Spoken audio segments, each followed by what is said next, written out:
The distance between them had grown so profound that Journey Queen could taste it in the expensive wine she pretended to sip, metallic, bitter, like pennies dissolving on her tongue. Across the white tablecloth at Meridian, her husband Elias Thornton carved his dry-aged steak with surgical precision, the knife scraping against bone in a rhythm that matched her heartbeat. 35 years old, and she felt ancient, watching this man she'd married when she still believed love meant compromise. The soft jazz couldn't mask what they'd become, two strangers performing dinner theatre for the waitstaff. "Morrison acquisition closes Thursday," Elias said, not looking up. His voice carried that boardroom detachment, the same tone he used to discuss stock portfolios or their mortgage refinancing. When had he stopped using her name? "Partners are pleased with the preliminary numbers." Journey nodded, pushing roasted vegetables around her plate. Her wedding ring clinked against the fork, a sound that once made her smile, now felt like a tiny bell tolling. At 37, Elias still looked good in his expensive suits, still got compliments on his sharp jawline. But his brown eyes had gone cold, somewhere between their second anniversary and now, calculating everything in billable hours. "That's wonderful," she heard herself say, though the words tasted like ash. When had she stopped caring about his victories? When had he stopped sharing anything that mattered? Around them, other couples actually seemed to enjoy each other. At the next table, a woman threw her head back, laughing at something her partner whispered, wine spilling slightly as her shoulders shook with genuine delight. Journey couldn't remember the last time she'd laughed like that. Couldn't remember Elias making her laugh at all. "Been thinking about the Hamptons house," Elias continued, finally meeting her eyes. "Should sell it. Maintenance costs don't justify usage frequency."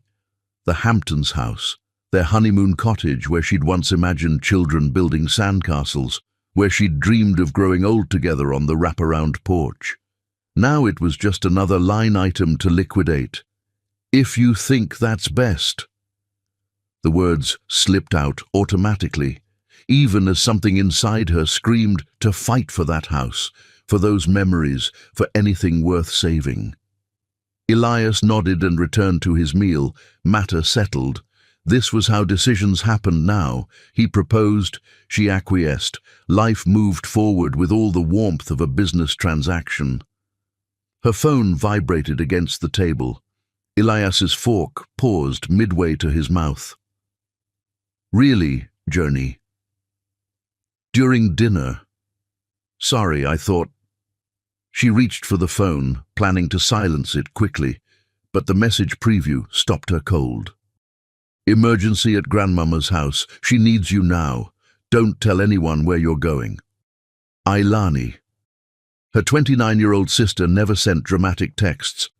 Ailani had inherited Mama Rose's practical nature. If she said emergency, someone was dying. "I have to go." Journey was already reaching for her purse, hands shaking. "Go where? We haven't finished." "My grandmother. There's an emergency." Elias set down his fork with deliberate slowness. "What kind of emergency?" "I don't know yet, but I have to get to her house." She fumbled with her coat, adrenaline making her clumsy.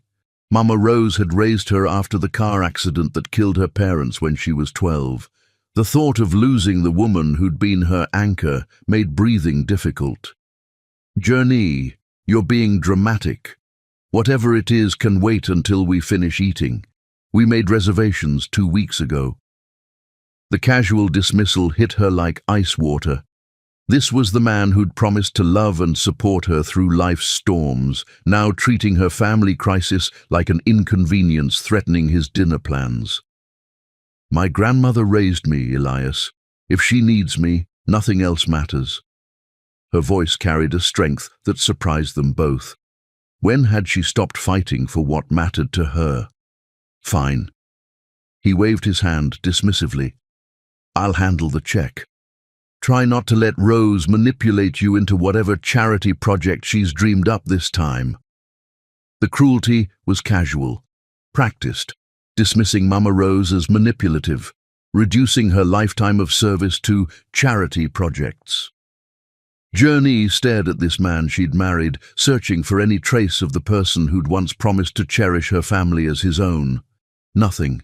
Empty brown eyes that saw her as an inconvenience. "Don't wait up," she said quietly, then turned and walked away from their table, away from the suffocating politeness of their dying marriage, toward whatever crisis waited at the house where she'd learned what love actually meant. Rain started as she reached her car, fat drops splashing against the windshield like tears. The drive through the city's darkening streets felt surreal, as if she were escaping from a beautiful prison she'd built around herself, one compromise at a time. Every red light felt like freedom delayed. The old Victorian house glowed warm yellow against the grey evening, its wraparound porch and gingerbread trim welcoming as always. But something felt different as Journey hurried up the front steps, her heels clicking against wet wood. No ambulance, no police cars, so why this crushing dread? She found her spare key under the ceramic frog where it had lived since childhood and let herself into the familiar entryway. Vanilla and cinnamon wrapped around her like a hug, but underneath she smelled something else, the salt of tears. "Mama Rose," she called, dropping her purse on the antique hall table. "In here, baby girl." The beloved voice came from the living room, thick with emotion and exhaustion. Journey found her 89-year-old grandmother seated in her favorite armchair, surrounded by cardboard boxes and scattered photographs. Mama Rose's silver hair was disheveled, her usually immaculate appearance forgotten. Tears streaked down her dark cheeks as she clutched a faded newspaper clipping. "Grandmama, what's wrong? Are you hurt?" Journey knelt beside the chair, taking those familiar hands, hands that had braided her hair, wiped her tears, taught her to cook. "They're tearing it down, baby." Mama Rose's voice broke on the words. "After 30 years, they're destroying everything we built." Tearing what down? Though dread was already pooling in her stomach. The Riverside Community Center. Mama Rose held up the newspaper clipping with trembling fingers. "Some developer bought the whole block, luxury condominiums going up, and our center has to be gone by month's end." The weight of this revelation pressed against Journey's chest like a stone. The Riverside Community Center was Mama Rose's life's work, 30 years of after-school programs for children, meals for seniors, job training for adults, hope for families with nowhere else to turn. More than a building, it was the beating heart of a community. There has to be something. Legal challenges, fundraising. "I've tried everything, sweetheart." Mama Rose's shoulders sagged with defeat. "Sale completed months ago, before anyone knew what was happening. Developer has all the permits, all the approvals. We're just poor folks who don't matter to the people making decisions." Looking around at the photographs scattered everywhere, Journey saw 30 years of transformed lives. Pictures of children who'd found safety at the center, elderly residents who'd discovered community, families who'd been fed and housed and loved when the world turned away.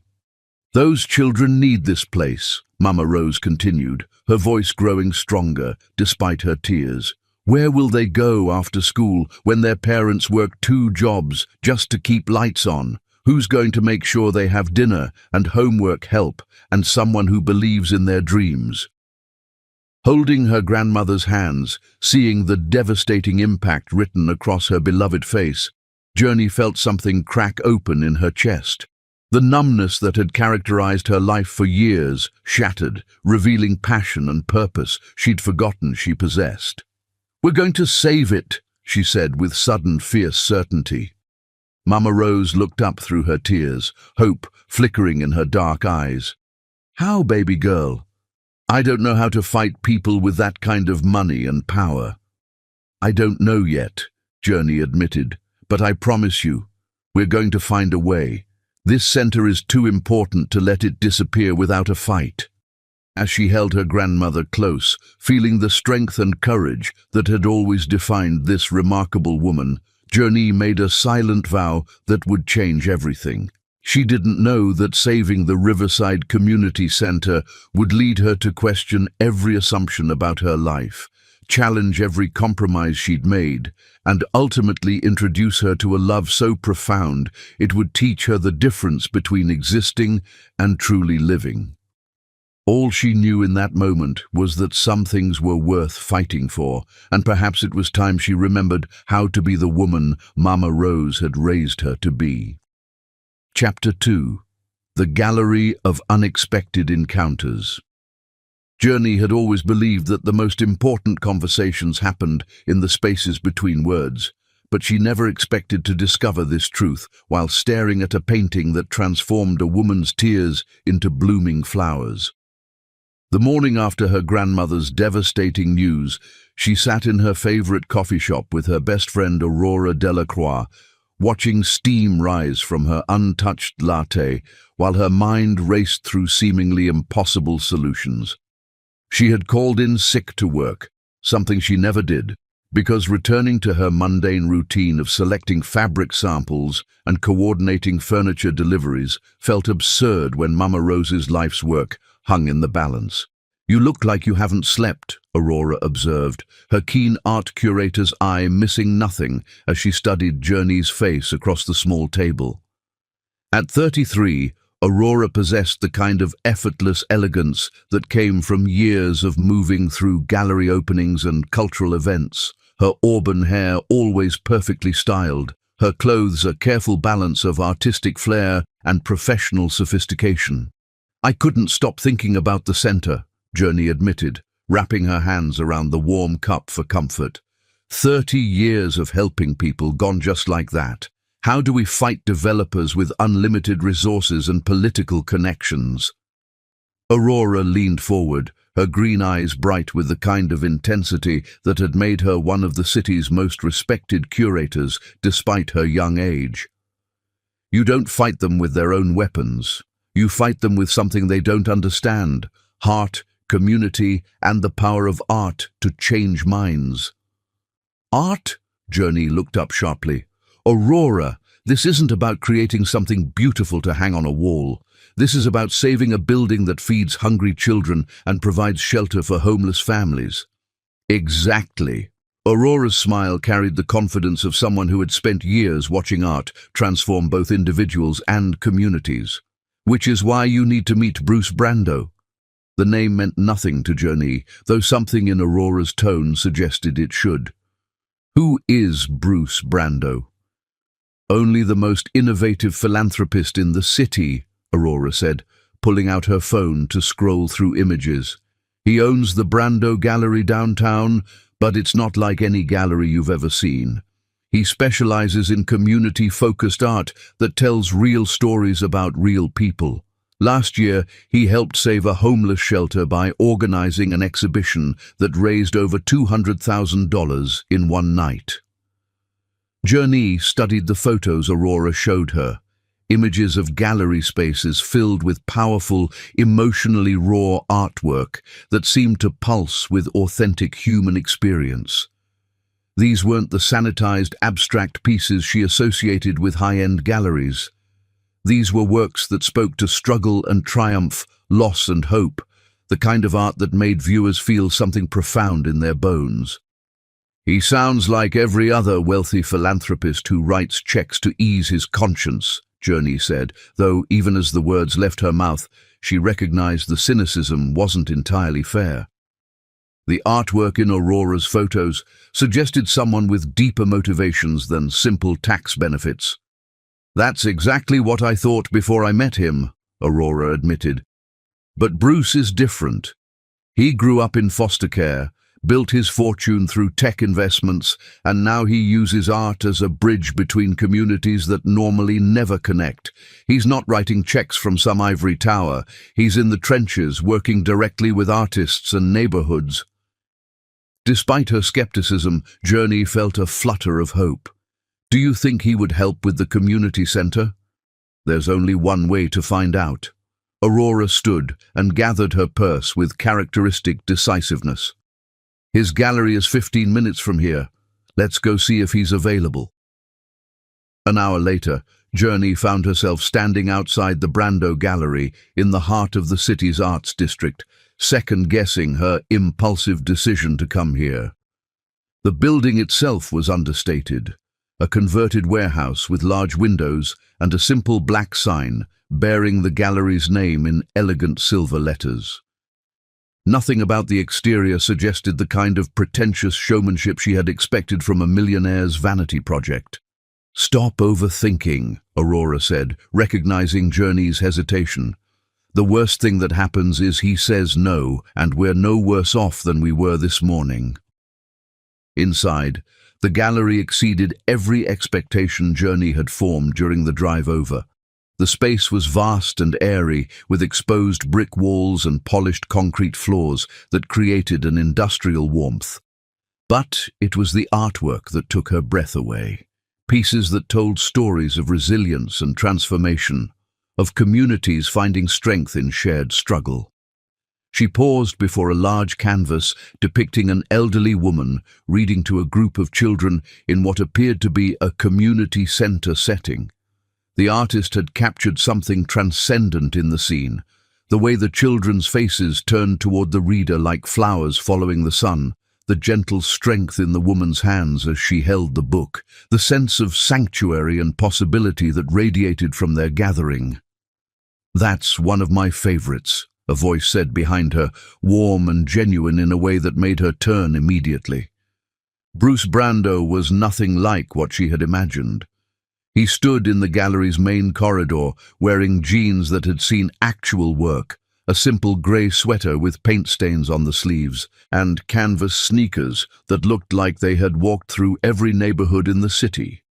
His dark hair was slightly disheveled, as if he had been running his hands through it while concentrating on some complex problem, and his blue eyes held the kind of intelligence that came from truly seeing the world rather than simply observing it. "The artist is a woman named Elena Rodriguez," he continued, moving to stand beside Journey in front of the painting. "She grew up in East Valley, spent her afternoons at the community center there after her mother worked double shifts at the hospital. This piece is her tribute to the volunteer who taught her to read, and eventually to believe she could become an artist."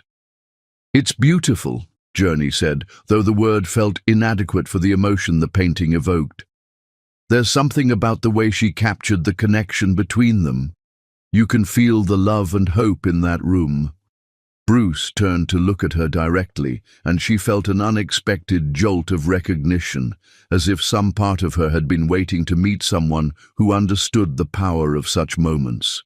That's exactly what Elena was trying to convey. She said she wanted people to understand that community centers aren't just buildings, they're places where futures get written. Aurora stepped forward with her characteristic social grace. "Bruce, I'd like you to meet my dear friend, Journey Queen." "Journey, this is Bruce Brando." "Journey Queen," Bruce repeated, and something in the way he said her name made it sound like music. "That's a beautiful name, strong and distinctive." "Thank you," Journey replied, acutely aware of how his presence seemed to fill the space around them with warmth and possibility. "Aurora tells me you help communities through art. I'm hoping you might be able to help with a situation my grandmother is facing."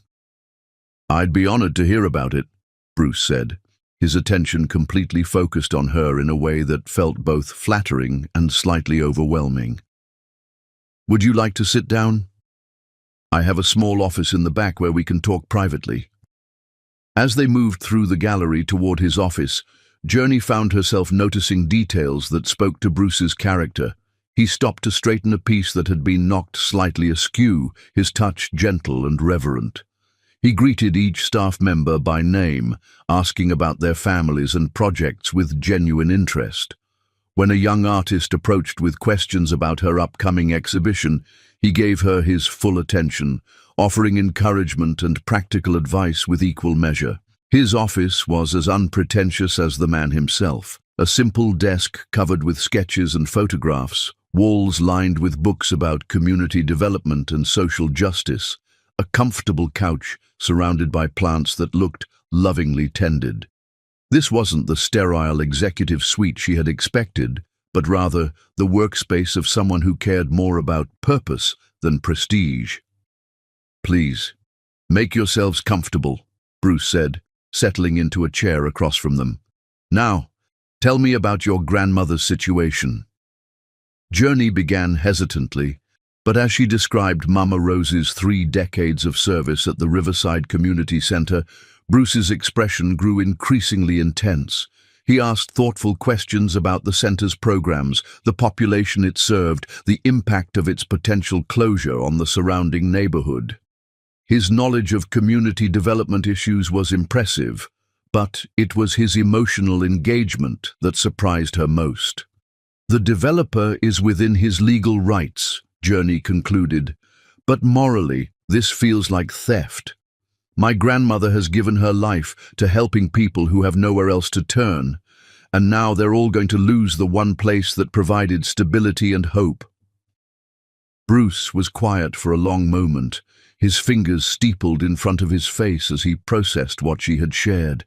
When he finally spoke, his voice carried a weight of personal understanding that made her heart skip. "I know what it's like to depend on places like your grandmother's center," he said quietly. "When I was 8 years old, I aged out of a foster placement and ended up at a community center in Detroit. The director there, Mrs. Washington, made sure I had dinner every night and help with homework. She's the reason I stayed in school, the reason I learned to believe I could build something meaningful with my life." The raw honesty in his confession moved Journey profoundly. She could see the boy he had been in his eyes, vulnerable, searching for belonging, finding it in the kindness of strangers who chose to care. "What if we organized a fundraising exhibition?" Bruce continued, his energy shifting into problem-solving mode. "We could showcase artwork created by community members, children, seniors, families who have been helped by the center. Tell their stories through art, make the developers and city officials see what they're really destroying." "Do you think it would work?" Journey asked, hope blooming in her chest despite her attempts to remain realistic. "I think," Bruce said, leaning forward with the intensity of someone who had spent years turning impossible dreams into reality, "that when people see the truth of what your grandmother has built, they won't be able to look away. Art has the power to change hearts, and changed hearts can move mountains." As they discussed logistics and timelines, Journey found herself studying Bruce's hands as he sketched rough ideas on a notepad. They were strong hands, marked by calluses that suggested real work rather than purely theoretical involvement. When he reached for a book to show her examples of similar projects, their fingers brushed accidentally, and she felt an electric current run through her entire body. The moment stretched between them, charged with possibility and recognition. Bruce's eyes met hers, and she saw her own surprise reflected back at her. This wasn't supposed to happen. She was a married woman seeking help for her grandmother, not a woman discovering that her heart could still skip at a stranger's touch. "I should get started on some preliminary outreach," Bruce said, his voice slightly hoarse as he pulled his hand back. "If you're willing to work with me on this, we could have something really special."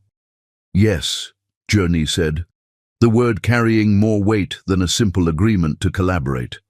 "I'd like that very much." As they exchanged phone numbers and scheduled their next meeting, Journey felt as if she were standing at the edge of a cliff, looking down at territory that was both terrifying and irresistibly appealing. She had come here seeking help for Mama Rose's community center, but she was leaving with something far more complicated, the beginning of a connection that threatened to upend every assumption she had made about her life and what she deserved from it. Walking back to her car with Aurora, who had remained diplomatically quiet during most of the meeting, Journey felt the weight of possibility pressing against her chest. "That," Aurora said with obvious satisfaction, "went better than I expected. He seems very committed to helping. Journey replied carefully, though they both knew commitment was not the only thing that had sparked in that office. "Journey," Aurora said gently, stopping beside the car to look at her friend directly. "I've known Bruce for 3 years, and I've never seen him look at anyone the way he looked at you today." "I'm married, Aurora," Journey said, though the words felt hollow even as she spoke them. "I know," Aurora replied. "I'm just saying that sometimes the universe puts people in our path when we need them most. What we do with that gift is up to us." As Journey drove home through the busy afternoon traffic, she found herself thinking not about the fundraising exhibition or the community center's future, but about the way Bruce had said her name as if it were something precious he wanted to protect. For the first time in years, she felt truly seen by another person, and the sensation was both exhilarating and terrifying. She had no idea that this meeting would become the first crack in the carefully constructed walls around her heart, or that saving her grandmother's life's work would require her to examine every choice she had made about her own. Chapter 3. Coffee Confessions and Awakening Hearts. Some conversations change the trajectory of a life in the space of a single afternoon, and Journey Queen discovered this truth while watching Bruce Brando's hands wrap around a coffee cup as if he were protecting something infinitely precious. 2 days had passed since their meeting at the gallery, 2 days during which Journey had found herself thinking about Bruce's offer to help save the community center with an intensity that both surprised and concerned her. She'd told herself that her frequent thoughts about their collaboration were purely practical. After all, Mama Rose's crisis required immediate attention and creative solutions. But sitting across from him now, in the intimate confines of Cornerstone Cafe, she could no longer deny that her interest extended beyond professional cooperation. "God, I love this place." Bruce looked around the small cafe with genuine appreciation, taking in the mismatched vintage furniture and exposed brick walls lined with local artwork. No corporate sterility, no manufactured ambiance, just real people making real coffee. Journey had suggested the cafe, a family-owned spot where she often came to think when her house felt too oppressive. Something about Bruce's immediate comfort here, the way he'd nodded hello to the barista by name, told her he understood the difference between authentic and performative. "I spent most of yesterday sketching exhibition layouts," Bruce said, pulling a worn notebook from his jacket pocket. His fingers bore fresh traces of charcoal and paint, evidence of hands that created as well as planned. "I'm thinking we transform the entire gallery into a representation of the community center itself. Different stations showing various programs, with artwork created by the people whose lives your grandmother has touched." Journey leaned forward to study his sketches, breathing in the faint scent of his cologne, mixed with coffee, and something distinctly him, clean soap, maybe a hint of paint thinner. His ideas weren't just spatial arrangements, but emotional journeys, showing how visitors would move through the exhibition, experiencing stories in a sequence that built understanding and empathy. "This is brilliant," she said, tracing her finger along his drawings. The children's section flowing into senior programs, then job training areas, like walking through the center itself. "You've thought of everything. It's like—" She paused, searching for the right words. "Like you really get what Mama Rose has built there." "I do." Bruce's voice carried quiet conviction. "These places, they're sacred, you know?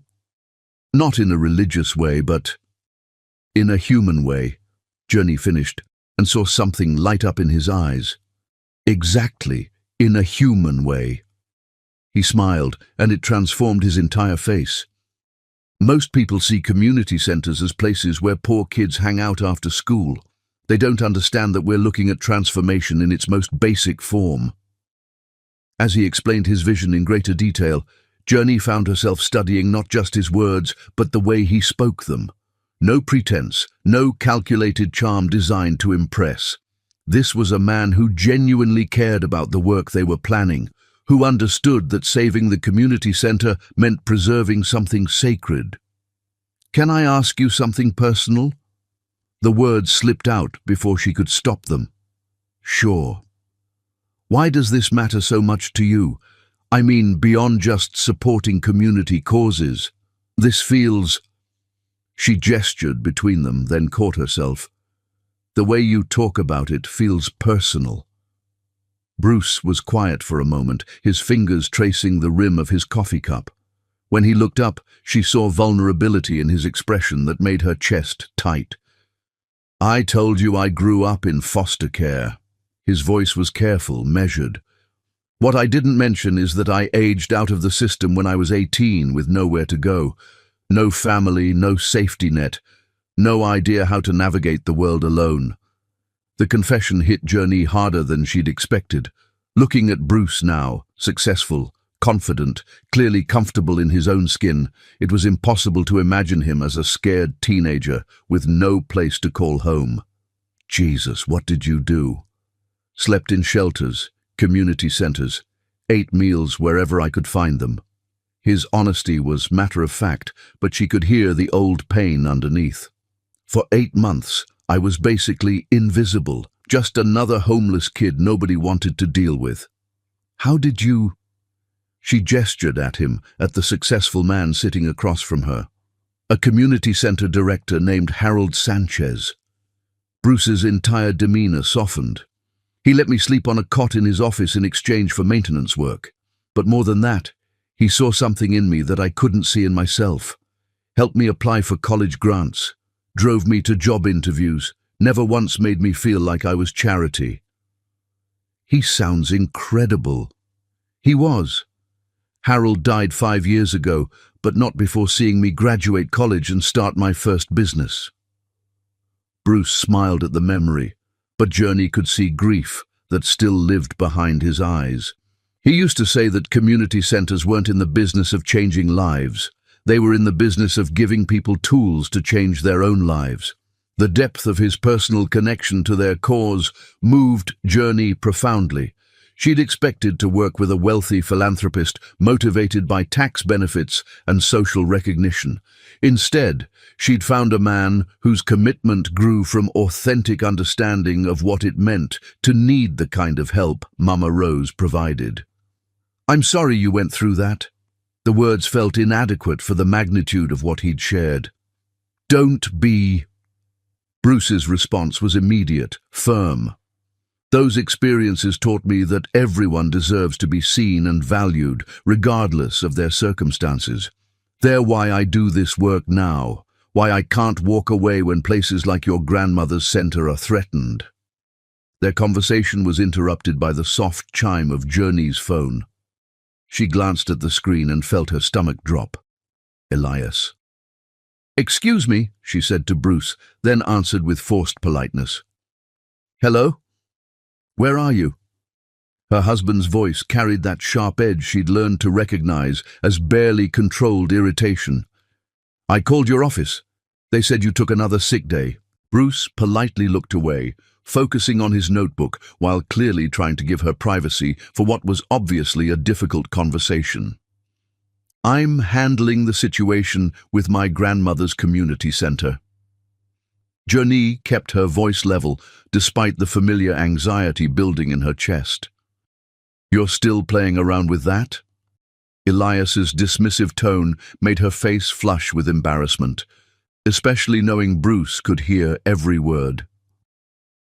"We have the Henderson dinner party tonight. I assume you haven't forgotten our actual obligations." The casual cruelty of his phrasing, playing around, and actual obligations hit her like ice water. Every meaningful moment of her work with Bruce, every genuine connection she'd felt to this cause, reduced to childish games that interfered with social climbing. "I'll be there," she said quietly, though the words felt like swallowing broken glass. "Good. Wear the blue dress, not one of your artistic experiments, and try to focus on being charming rather than whatever social justice crusade you're on this week." The line went dead, leaving Journey staring at her phone with a mixture of hurt and rage that she struggled to hide. Across the table, Bruce's expression had shifted from polite disinterest to something approaching concern.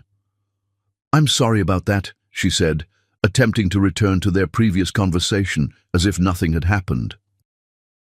"You don't need to apologize." Bruce's voice was gentle but firm.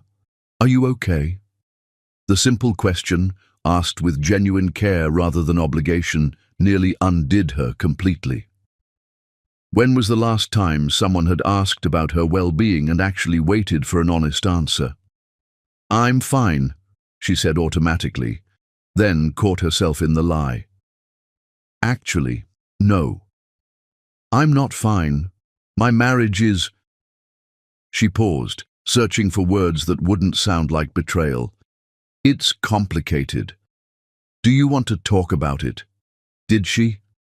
Journey had spent years maintaining the fiction that her marriage was simply going through a rough patch, that she and Elias were both successful professionals who had temporarily lost their way but would eventually find their way back to each other.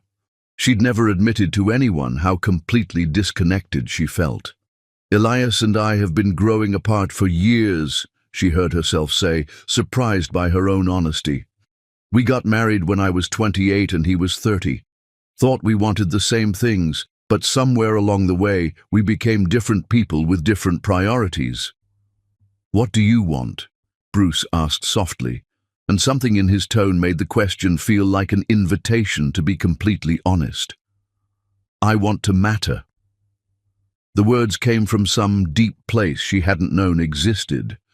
"I want to do work that makes a difference, to be with someone who sees me as more than an accessory to their success.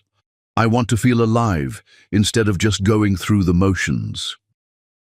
The confession hung in the air between them, vulnerable and raw.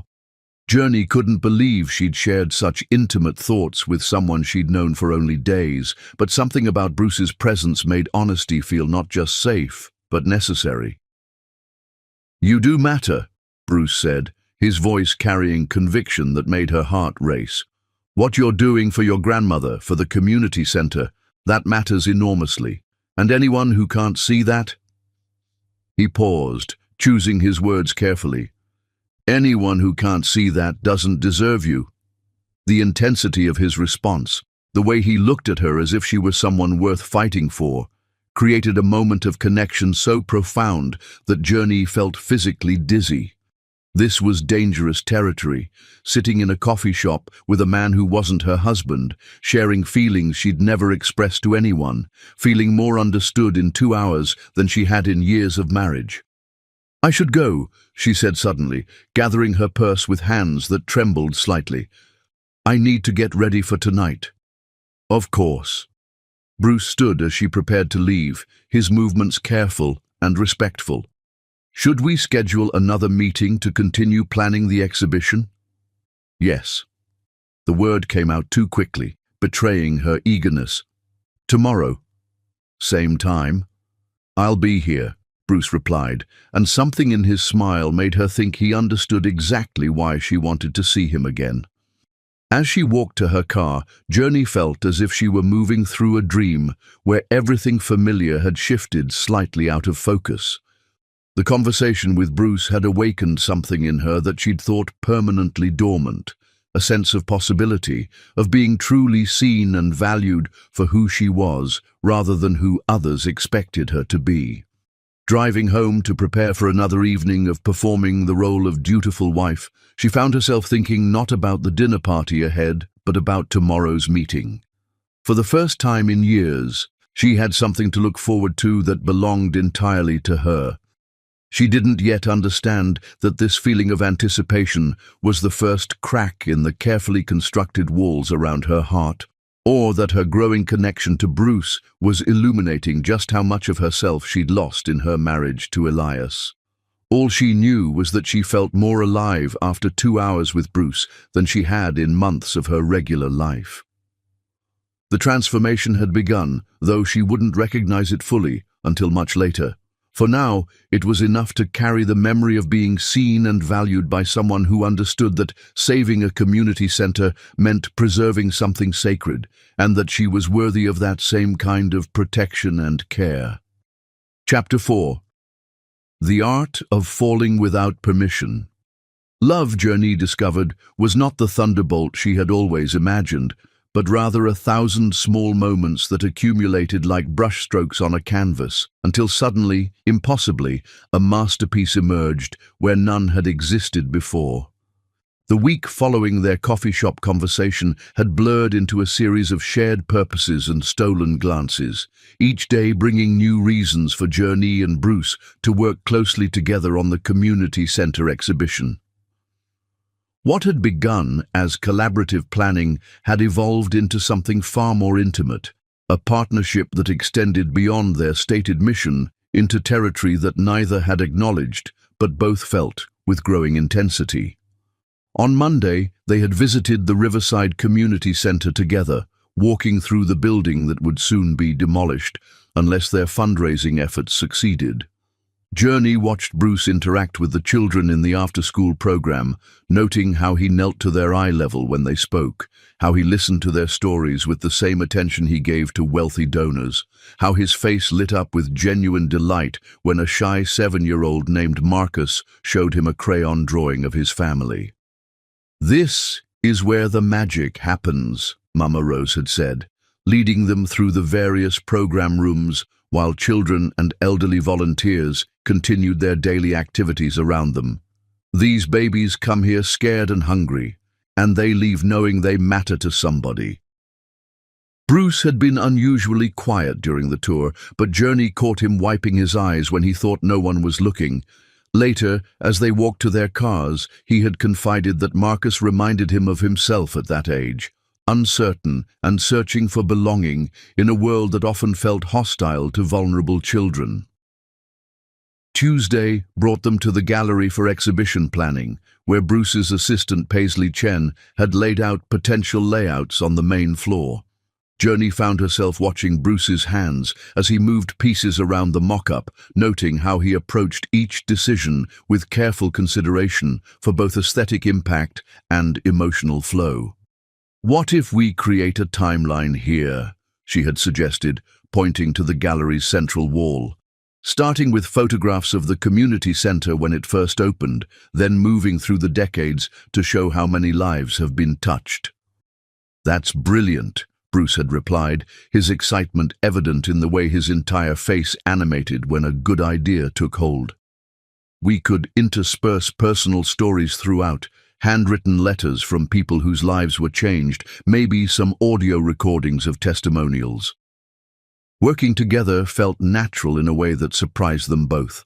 Their ideas built upon each other seamlessly, creating something more powerful than either could have achieved alone.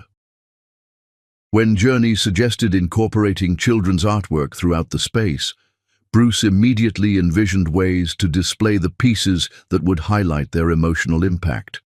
When Bruce proposed including a recreation of the center's reading corner, Journey knew exactly how to arrange the lighting to create intimacy within the larger gallery space. Wednesday had been devoted to community outreach, visiting families who had been helped by the center over the years. Bruce drove, navigating the city's neighborhoods with the confidence of someone who had spent time in all corners of the community.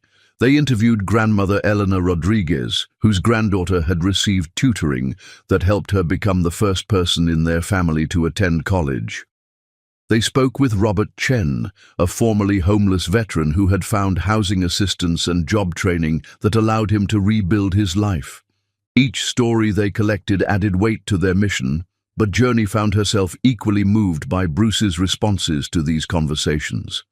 He listened with complete attention, asked thoughtful follow-up questions, and never once made anyone feel like their story was being collected for someone else's agenda. This was personal for him in ways that went beyond his own experience with homelessness. "You're extraordinary at this," Journey had said as they drove between interviews. "The way you connect with people, it's like you see straight into their hearts." "I learned a long time ago that everyone has a story worth hearing," Bruce had replied.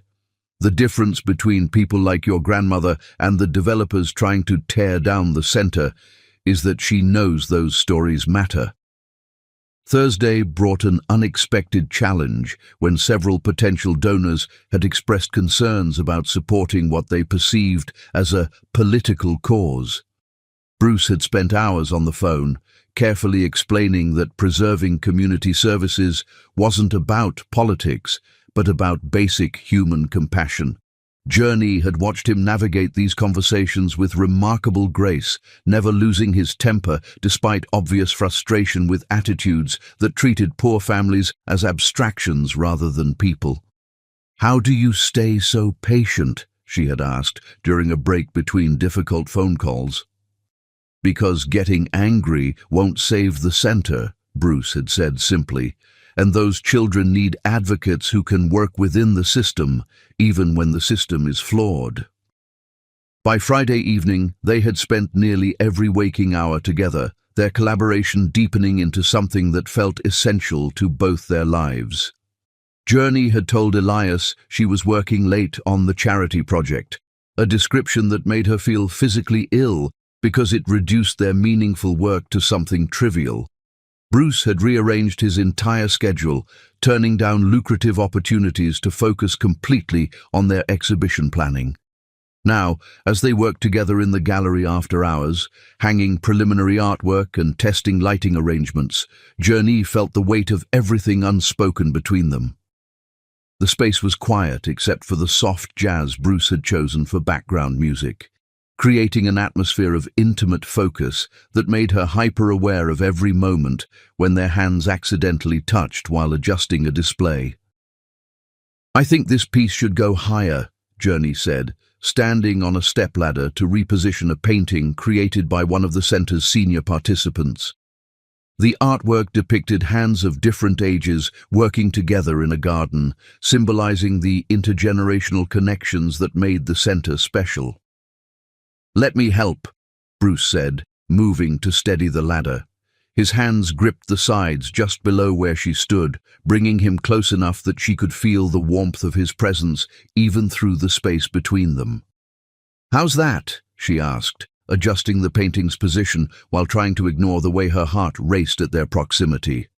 "Perfect," Bruce said, but when she looked down, she realized he wasn't looking at the artwork. His eyes were on her face, and the expression she saw there made breathing suddenly difficult. "Journey," he said softly, his voice carrying a weight of emotion that matched what she felt building in her own chest.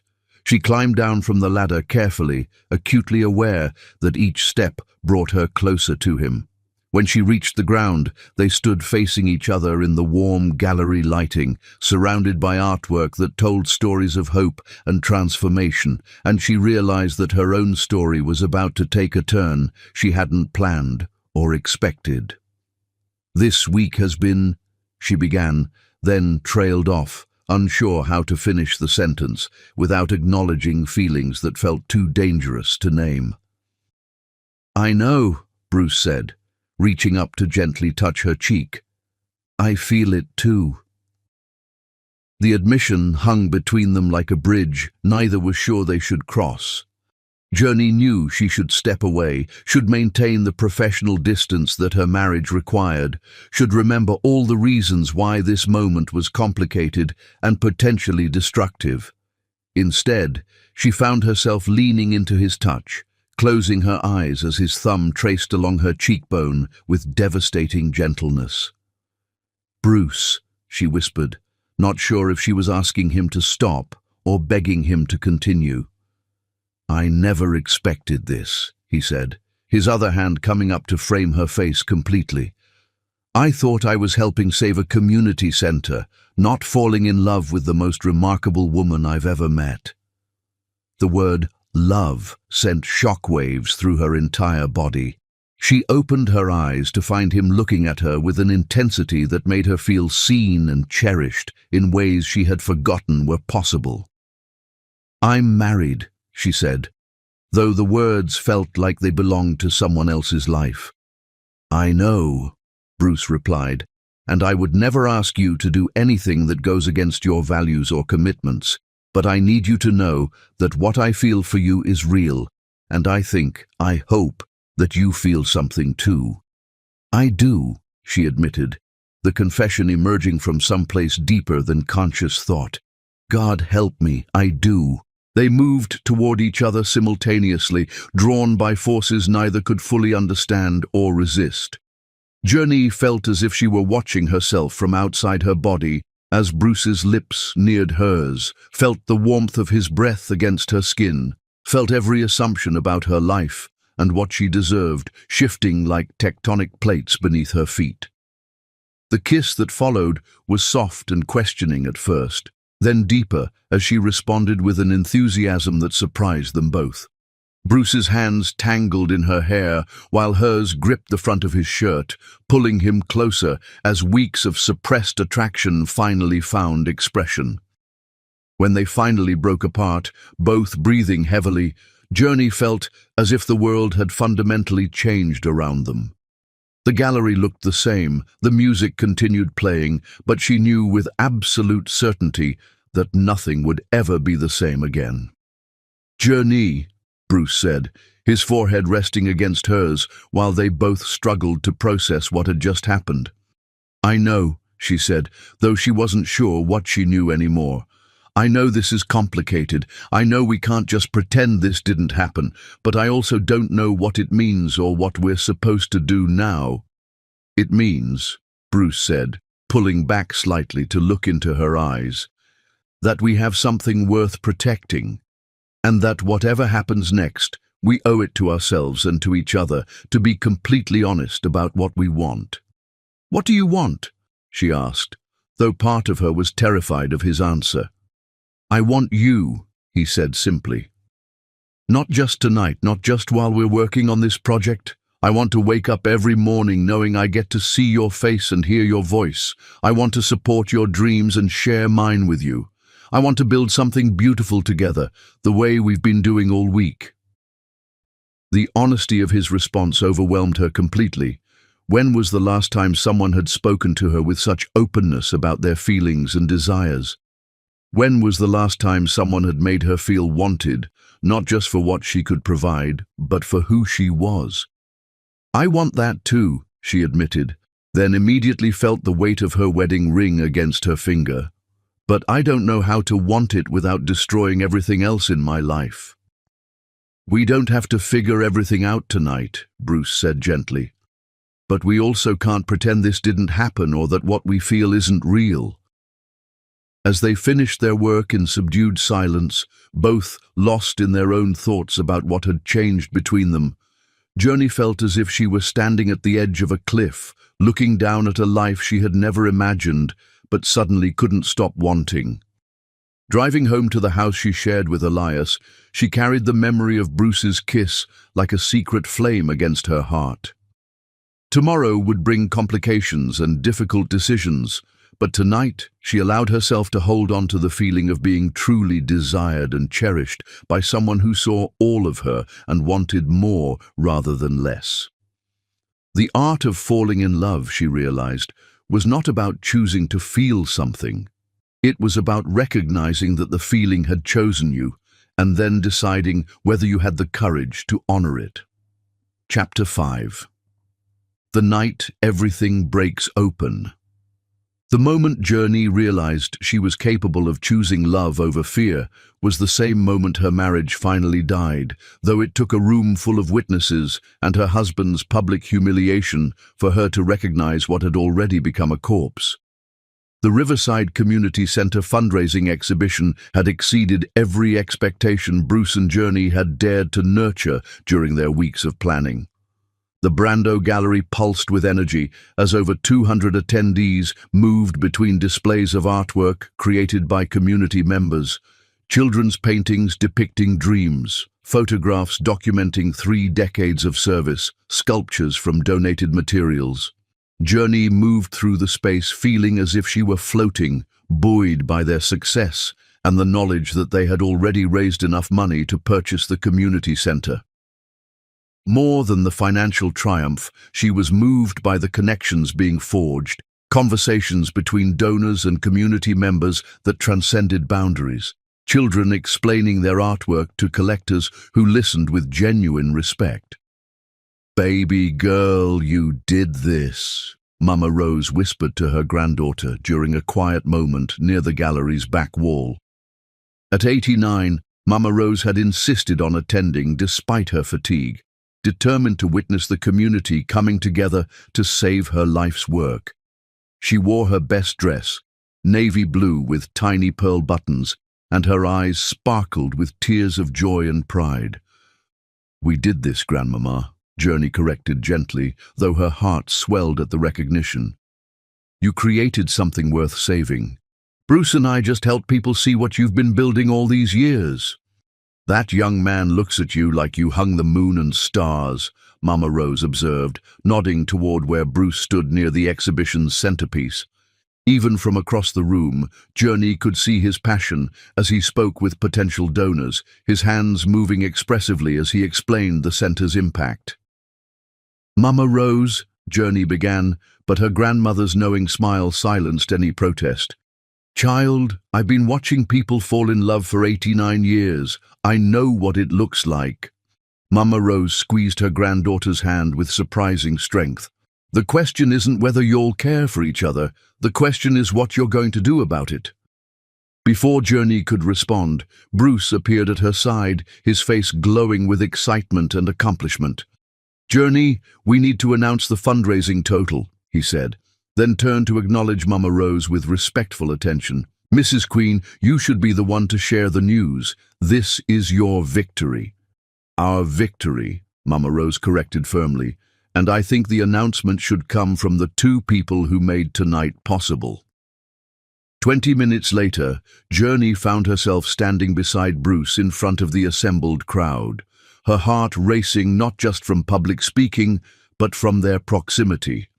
They had carefully maintained professional distance throughout the evening, but now, sharing this moment of triumph, she felt the connection between them like an electric current. "Ladies and gentlemen," Bruce began, his voice carrying clearly through the gallery's main space. "3 weeks ago, we learned that the Riverside Community Center, a beacon of hope serving our city's most vulnerable families for 30 years, was scheduled for demolition to make way for luxury condominiums." The crowd grew quiet, their attention focused completely on Bruce's words and the passion with which he delivered them. "Tonight, because of your extraordinary generosity and the tireless efforts of Mrs. Rose Queen and her granddaughter Journey, we have raised not only enough money to purchase the community center, but sufficient funds to renovate and expand its programs." The announcement triggered enthusiastic applause, but Bruce raised his hand to continue. "More importantly, you have demonstrated that when a community comes together around shared values of compassion and service, there is no challenge we cannot overcome." Journey stepped forward as Bruce concluded, her voice clear despite the emotion threatening to overwhelm her. "My grandmother always taught me that a community is measured not by its wealth, but by how it treats its most vulnerable members. Tonight, you have shown that our community's heart is vast and generous. On behalf of everyone whose life has been touched by the Riverside Community Center, thank you." The applause that followed was thunderous, accompanied by cheers and wiping of eyes throughout the crowd.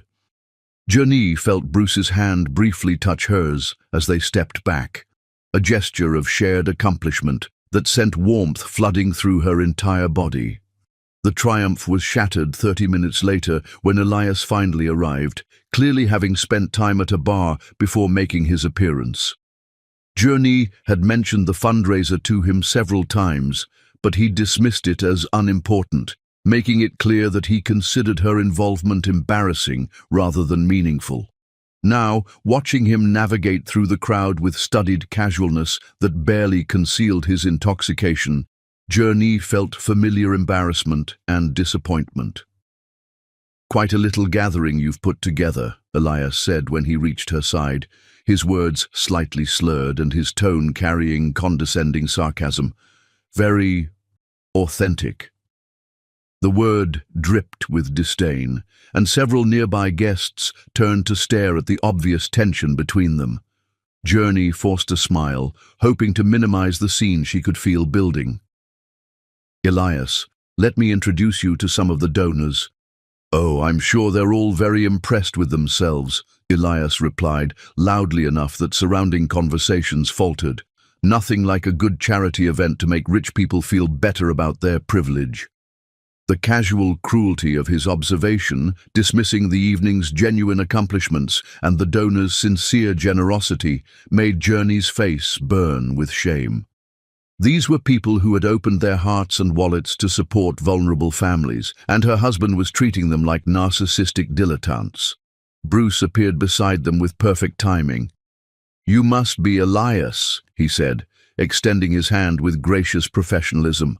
"I'm Bruce Brando. Journey has been absolutely instrumental in organizing tonight's exhibition. You should be very proud of her dedication."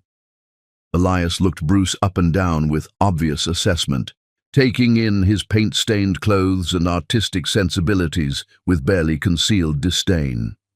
"Oh yes, Journey's little art project," Elias said, ignoring Bruce's extended hand. "I suppose everyone needs a hobby." The dismissiveness of his response, reducing weeks of passionate work to a little art project and a hobby, finally pushed Journey past her breaking point.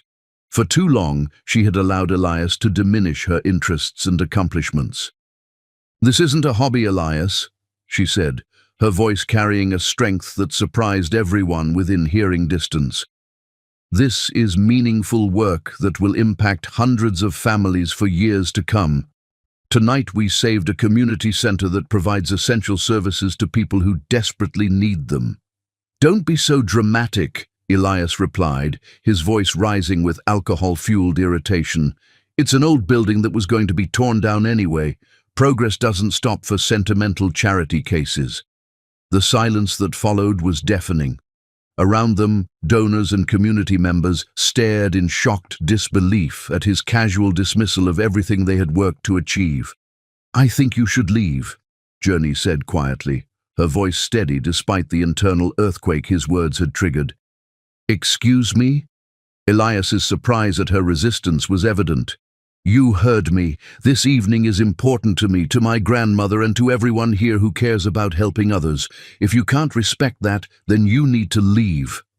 "Don't tell me what to do, Journey. I'm your husband." The possessive edge in his voice, the assumption that their marriage gave him the right to dismiss her work and embarrass her publicly, crystallized everything that had been wrong between them for years. "Then act like it," she replied, her voice carrying across the gallery with crystal clarity. "Act like someone who supports my dreams instead of someone who resents them." Elias stared at her for a long moment, clearly recognizing that something fundamental had shifted. The submissive wife who had spent years accommodating his preferences had been replaced by someone willing to fight for what mattered to her. "We'll discuss this at home," he said finally, his attempt at authoritative control falling flat. "No," Journey replied. "We'll discuss this with lawyers." Without another word, Elias turned and stalked toward the gallery's exit, leaving behind shocked silence and sympathetic glances. Journey watched him go, feeling as if she were witnessing the end of a performance that had been running far too long. Bruce moved closer, not to comfort her, but simply to stand beside her in solidarity, his presence steady and supportive, without being presumptuous. "Ladies and gentlemen," he announced to the crowd, his voice cutting through the uncomfortable tension, "let's continue celebrating the extraordinary work of the Riverside Community Center." Gradually, conversation resumed throughout the gallery, though Journey noticed several people approaching her with words of support and understanding. The confrontation with Elias, rather than undermining the evening's success, seemed to have deepened people's appreciation for her commitment. 2 hours later, as the last guests departed and gallery staff began cleaning up, Journey found herself sitting alone in Bruce's office, emotionally drained but strangely liberated. The adrenaline that had carried her through the confrontation was finally fading, leaving behind a mixture of exhaustion and clarity.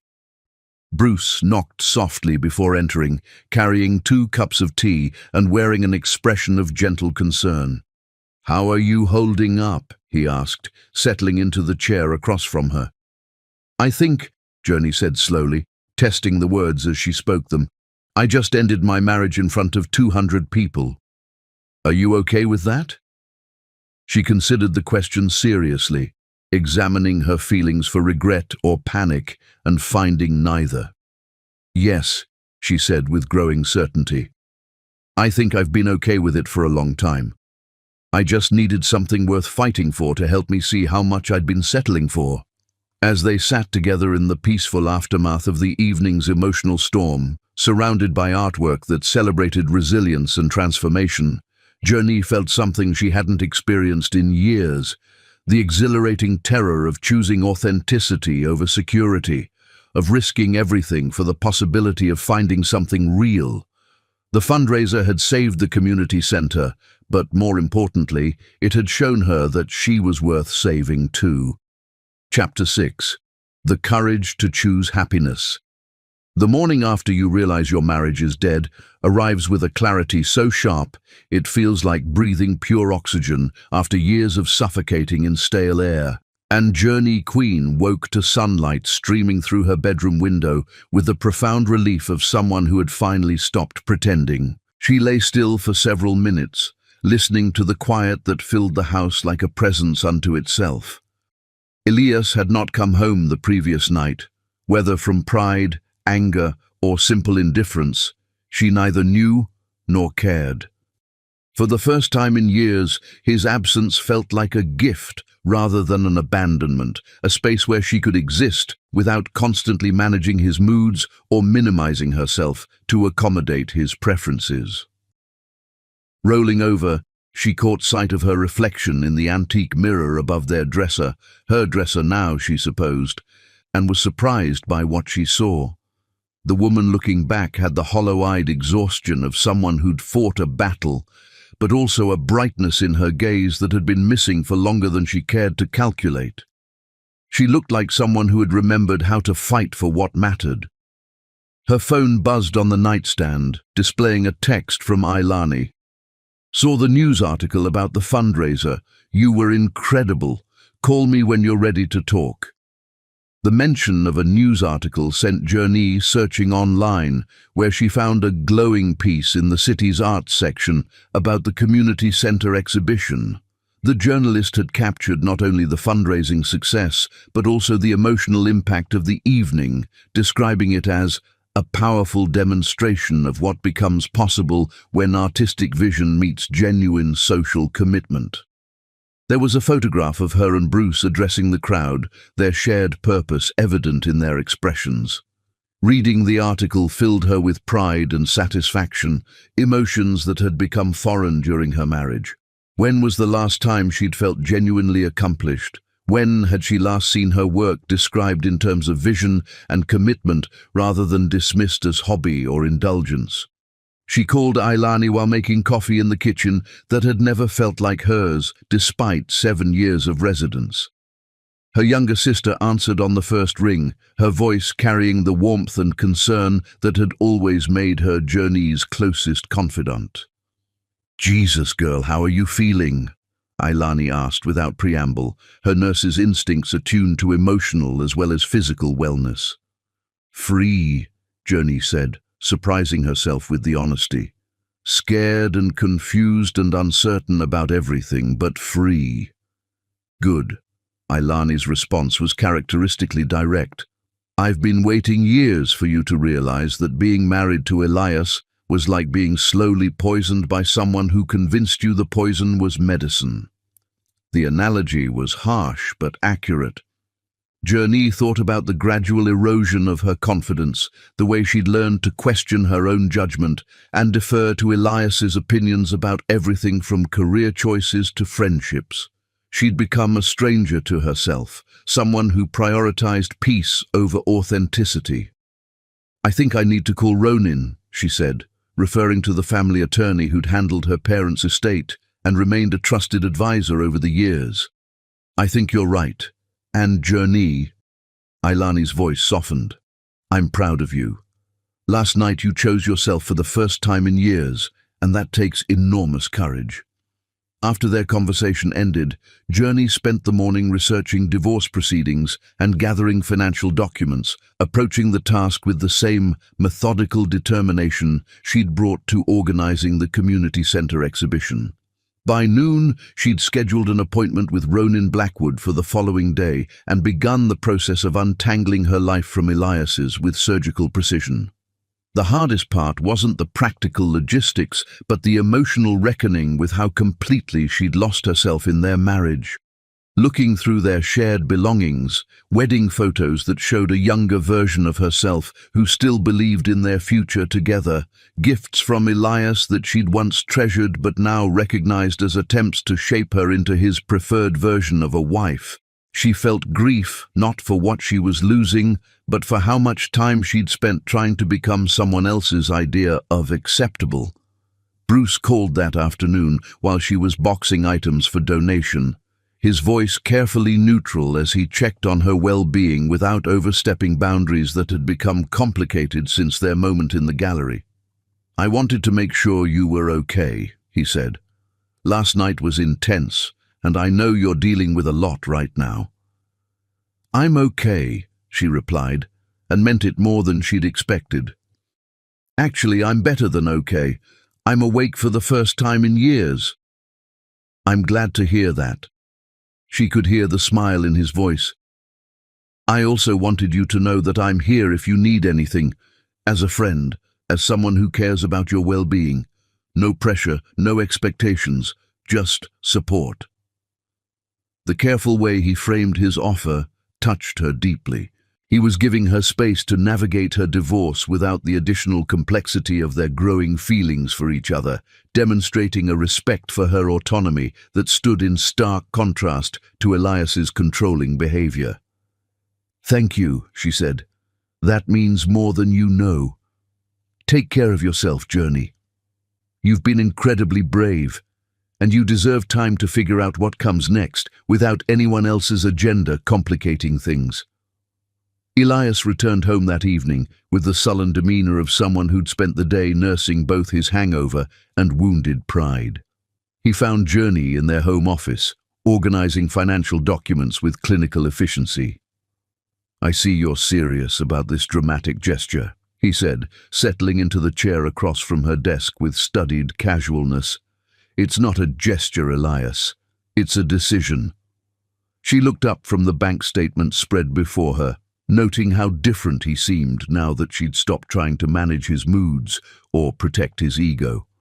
"I've scheduled a meeting with Ronin tomorrow to discuss separation terms.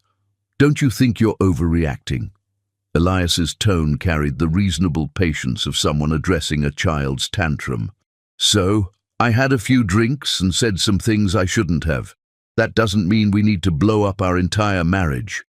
The casual dismissal of his behavior, reducing his public humiliation of her work and his general pattern of disrespect to having a few drinks, crystallized everything that had been wrong between them. "This isn't about last night, Elias. Last night was just the moment I stopped pretending that what we have is a marriage instead of a business arrangement that's outlived its usefulness." "What's that supposed to mean?" "It means we've been strangers living in the same house for years. We don't support each other's dreams, we don't enjoy each other's company, and we certainly don't love each other the way married people should." Journey's voice remained steady despite the enormity of what she was saying. "We've been performing the roles of husband and wife without any of the substance that makes those roles meaningful." Elias was quiet for a long moment, and she saw something shift in his expression, a recognition that her assessment was accurate, even if he wasn't prepared to admit it openly. "So what? You're going to throw away 7 years of marriage for some fantasy about that artist?" His attempt at wounded dignity fell flat, revealing the calculation underneath. "I'm ending our marriage because it's already over," Journey replied. "It's been over for years. We just kept going through the motions because it was easier than admitting we'd grown into incompatible people. And Bruce Brando has nothing to do with your sudden clarity. Bruce helped me remember who I used to be before I convinced myself that being quiet and accommodating was the same thing as being loved. But he didn't create the problems in our marriage, Elias. Those existed long before I met him. The conversation continued for another hour, cycling through recriminations and attempts at reconciliation that felt hollow to both participants. By the end, they'd established the basic framework for a civil separation. Elias would keep the house, Journey would take her personal belongings and half their shared assets, and they'd divide their social circles with minimal drama. "I suppose I should have seen this coming," Elias said as they concluded their negotiations with business-like efficiency. "You've been different lately, more independent." "I've been myself lately," Journey corrected, "for the first time in years." 3 days later, she signed a lease on a small apartment in the Arts District, 15 minutes from both the community centre and Bruce's gallery. The space was a converted loft with exposed brick walls, tall windows, and enough room for her to create a home office where she could pursue the interior design practice she'd dreamed of starting for years. Moving day arrived with unseasonable warmth and bright sunshine that felt like benediction. Ailani and Aurora helped her transfer boxes from the house that had never felt like home to the apartment that immediately welcomed her presence. As they arranged furniture and unpacked belongings that looked completely different in their new context, Journey felt as if she were reclaiming pieces of herself that had been stored away for safekeeping. "This feels like you," Aurora observed, standing in the living room that Journey had arranged around comfort and creativity rather than entertaining and status. "Warm and authentic and completely your own." "It does," Journey agreed, looking around at the space that reflected her actual preferences rather than compromises designed to please someone else. "I'd forgotten what that felt like." That evening, after her helpers had departed and she found herself alone in her new home for the first time, Journey sat by the tall windows watching the sunset over the city skyline. She thought about the community centre families who would continue receiving support because she'd found the courage to fight for something meaningful. She thought about Mama Rose, whose life's work would continue touching lives for generations to come. She thought about Bruce, whose respect for her autonomy had allowed her to make this transition without pressure or complications.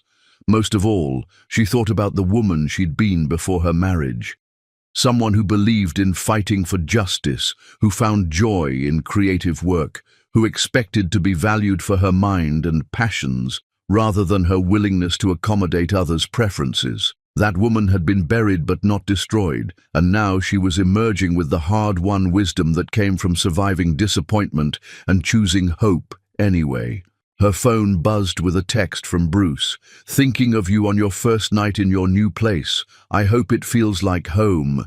She smiled as she typed her response. "It feels like me. Thank you for helping me remember who that is."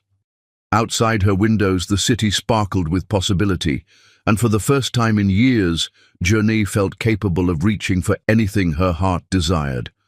The courage to choose happiness, she realized, was not a single dramatic gesture, but a series of small decisions to honor her own worth. Tonight marked the beginning of a life built on authenticity rather than compromise, and the possibilities felt infinite. Chapter 7. Learning to breathe again. Freedom, Journey discovered, tasted like morning coffee brewed exactly to her preference in a kitchen where no one questioned her choices, and it sounded like quiet that invited contemplation rather than demanded performance. 2 months had passed since she moved into her loft apartment, and the rhythm of single life had become as natural as breathing. She woke each morning without the knot of anxiety that had characterized her marriage, without needing to gauge someone else's mood before determining her own emotional trajectory for the day. The simple pleasure of choosing her own schedule, decorating according to her personal taste, and pursuing interests without justification had created a sense of peace she hadn't realized was possible. Her interior design practice was flourishing beyond her most optimistic projections.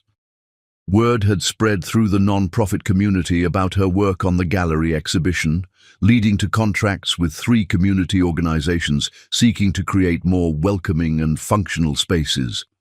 She'd transformed a women's shelter's common area into a place of dignity and comfort, redesigned a food bank's distribution center to improve both efficiency and client experience, and was currently planning a complete renovation of the children's wing at Riverside Community Center. "You found your calling," Aurora observed one evening as they shared dinner in Journey's apartment, surrounded by fabric samples and architectural sketches spread across every available surface. "I haven't seen you this energized about work since college." "It doesn't feel like work," Journey replied, holding up 2 paint swatches in the lamplight to compare their subtle differences. "When you're designing spaces for people who genuinely need them, when every decision can impact someone's daily life in meaningful ways, it feels like purpose." The transformation extended beyond her professional life into every aspect of her existence. She'd rediscovered her love of weekend farmers markets, spending Saturday mornings selecting fresh produce and flowers without rushing home to accommodate someone else's plans. She'd reconnected with college friends who had gradually disappeared from her life during her marriage, rebuilding relationships that Elias had found tedious or threatening. Most significantly, she'd begun volunteering at the community center 3 afternoons a week, working directly with the children and seniors whose lives had been saved by their successful fundraising campaign. It was during these volunteer hours that she felt most connected to the person she'd been before marriage taught her to doubt her own instincts. Reading to elementary school children who hung on every word, helping teenagers with college applications, organizing activities for seniors who found community and purpose in the center's programs. These interactions reminded her that her natural inclination toward service and care could be channeled into meaningful action rather than self-diminishment. The community center also provided regular opportunities to see Bruce, though they both maintained careful boundaries around their interactions. He visited frequently to document the center's expanded programs for potential donors, and their professional collaboration continued to demonstrate the natural partnership that had made their fundraising exhibition so successful. But they avoided being alone together, communicating primarily through group settings where their obvious connection could be attributed to shared commitment rather than personal attraction. Despite these precautions, Journey was acutely aware of Bruce's presence whenever he appeared at the center. She noticed the way children gravitated toward him during his visits, how he remembered details about their lives and dreams from previous conversations. She observed his interactions with the elderly volunteers, the respectful attention he paid to their stories, and the genuine interest he showed in their perspectives. Most of all, she noticed how he looked at her when he thought she wasn't paying attention. Glances filled with warmth and longing that matched what she felt but couldn't act upon while her divorce proceedings remained pending. "You two are being ridiculous," Aurora said one afternoon after witnessing Bruce and Journey's elaborate dance around each other during a planning meeting for the center's upcoming expansion. "The chemistry between you could power the entire building, but you're both so busy being respectful of each other's boundaries that you're missing the fact that you're both ready to move forward." "My divorce isn't final yet," Journey replied, though she knew Aurora was right about the mutual attraction that had only intensified during their months of careful friendship. "Your marriage ended the night of the fundraiser," Aurora countered. "Everything since then has been paperwork. At some point, you have to trust that it's okay to want something good for yourself." The conversation stayed with Journey throughout the following week, particularly during the long evenings when she worked on design projects in her apartment and found herself thinking about Bruce's hands as he sketched exhibition layouts, about the way his voice grew soft when he spoke about his childhood experiences in foster care, about the moment after their almost kiss when he'd promised to support her choices without pressure or expectations. The tension reached a breaking point on a Thursday evening when they found themselves working together after hours at the community center, organizing donated books for the newly expanded library. The building was quiet except for the soft jazz playing from Bruce's phone and the occasional sound of traffic from the street outside. They worked in comfortable synchronization, sorting volumes by age group and subject matter, while discussing plans for the upcoming literacy program launch. "I think the picture books should go on the lower shelves where the youngest children can reach them," Journey suggested, kneeling to arrange a collection of brightly illustrated stories that had been donated by a local bookstore. "Agreed," Bruce said, moving to help her organize the display, "and we should create a comfortable reading corner with cushions and soft lighting where parents can share books with their children." As they worked together to arrange the space, their conversation flowed naturally from practical logistics to broader questions about education, community building, and the role of storytelling in child development. Journey found herself remembering why she'd been drawn to Bruce initially, not just his physical appeal, though that remained powerful, but his intellectual curiosity and emotional intelligence, his ability to see connections between seemingly disparate ideas, and his commitment to translating those insights into meaningful action. "Hand me that poetry collection," she said, pointing to a volume of Maya Angelou's work that sat just beyond her reach on the table behind Bruce. Instead of simply passing her the book, Bruce opened it to a random page and began reading aloud in the warm, intimate tone she remembered from their early conversations at the cafe. "There is no greater agony than bearing an untold story inside you," he read, his voice carrying the weight of personal understanding that made the words resonate beyond their literary context. The passage hung in the air between them, charged with meaning that extended far beyond Maya Angelou's intended message. Journey looked up from her organizing to find Bruce watching her with an expression that made breathing suddenly difficult. "Bruce," she said softly, though she wasn't sure if she was asking him to continue or to stop. "I think about you every day," he said, setting the book aside and moving closer to where she knelt among the scattered volumes. "I think about what you said at the gallery that night, about wanting to matter, about wanting to feel alive instead of just existing. I think about how much I want to be the person who helps you feel that way." "You already do," she admitted, abandoning any pretense of professional distance. "You have since the first day we met. Being around you reminds me of who I used to be before I forgot that my dreams were worth pursuing." They moved toward each other simultaneously, drawn by the same force that had brought them together during the fundraising planning. But this time, instead of the desperate urgency that had characterized their first kiss, their coming together felt inevitable and right. Not a betrayal of existing commitments, but a recognition of something that had been building toward this moment for months. "Journey," Bruce said, his hands framing her face with the same gentle reverence she remembered from their previous encounter. "I love you. Not just the way you make me feel, but who you are, your passion for justice, your loyalty to your family, your courage in standing up for what matters. I love your laugh and your fierce intelligence and the way you see beauty in places other people overlook."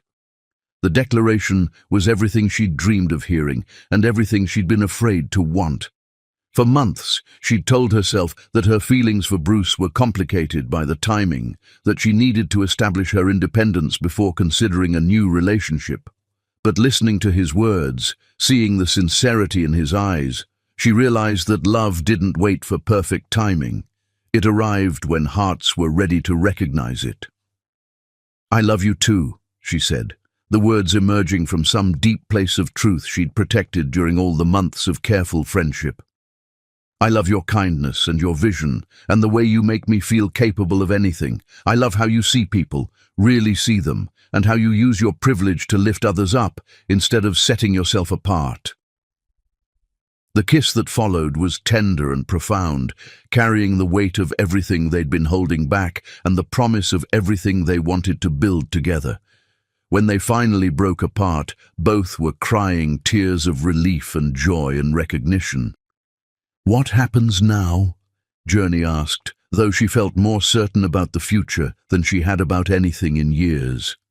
"Now we figure out how to build something beautiful together," Bruce replied, "starting with being honest about what we want and brave enough to reach for it."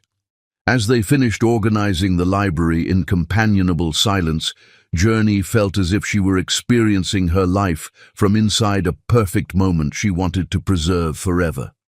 The work felt meaningful, the company felt essential, and the future felt full of possibilities that honored both her independence and her desire for partnership.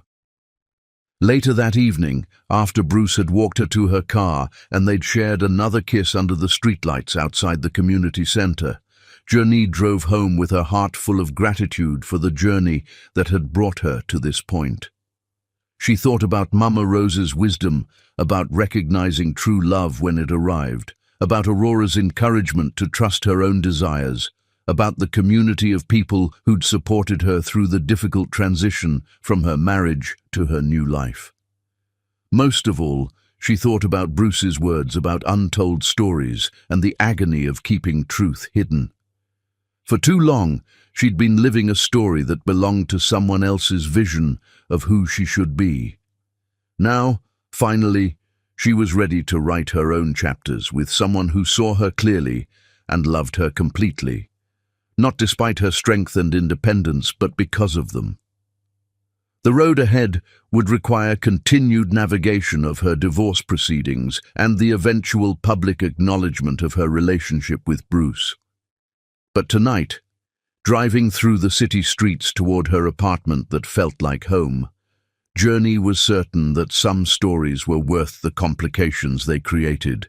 Love, real love, was worth fighting for, worth risking judgment for, worth building an entire life around. She was finally ready to stop learning how to breathe again and start learning how to soar. Chapter 8. When the past threatens the future.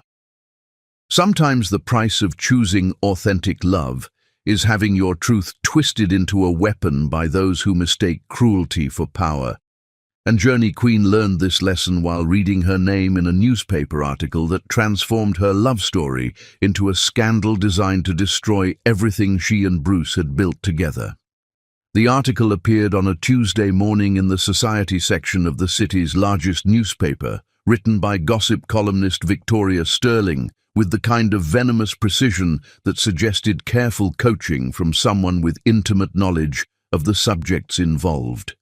The headline read, "Gallery Owner's Community Crusade Masks Affair with Married Volunteer," and the accompanying photograph showed Journey and Bruce at the community center fundraiser, cropped and captioned to suggest illicit intimacy rather than collaborative success. Journey discovered the piece while reviewing morning news at her kitchen table, nearly choking on her coffee as she read the opening paragraph. Local philanthropist Bruce Brando, heir to a tech fortune and owner of the trendy Brando Gallery, has been conducting a months-long affair with married interior designer Journey Queen under the guise of saving a community center from development. Sources close to the situation describe Queen as an opportunistic gold digger who abandoned her successful attorney husband for the promise of greater wealth and social status. The article continued for several more paragraphs, weaving half-truths and outright fabrications into a narrative designed to destroy both their reputations. It suggested that Bruce had manipulated the community center crisis to gain access to a vulnerable married woman, that Journey had deliberately orchestrated the public confrontation with Elias to justify her infidelity, and that their charity work was merely a cover for an affair that had been ongoing since their first meeting, What made the piece particularly devastating was its strategic use of anonymous sources who provided quotes that could only have come from someone with intimate knowledge of Journey's marriage. Journey has always been ambitious, one source claimed. She married Elias for his connections, and when she met someone wealthier, she found an excuse to trade up. Another added, Bruce Brando has a pattern of targeting vulnerable women through his charity work. This community center situation was the perfect setup. By the time Journey finished reading, her hands were shaking with a combination of rage and devastation. Every meaningful moment of her relationship with Bruce had been distorted into evidence of calculation and deception. The genuine connection they shared, the authentic care they both felt for the community center, the courage it had taken her to leave an unhappy marriage, all of it had been reduced to a sordid tale of adultery and opportunism. Her phone began ringing immediately. Aurora calling to warn her about the article, Ailani expressing outrage at the blatant character assassination, several clients asking for clarification about the allegations. By noon, she'd received 3 separate calls from non-profit organizations questioning whether they should continue working with someone whose professional reputation had been so publicly compromised. Bruce called in the early afternoon, his voice tight with controlled fury and concern for her well-being. "Journey, I am so fucking sorry," he said without preamble, his usual composure cracked by genuine rage. "I've already spoken with my attorney about pursuing legal action for defamation. This is completely unacceptable." "It's not your fault," she replied, though she felt numb with shock at how quickly their private joy had been transformed into public scandal. "We both knew this was a risk when we decided to be together.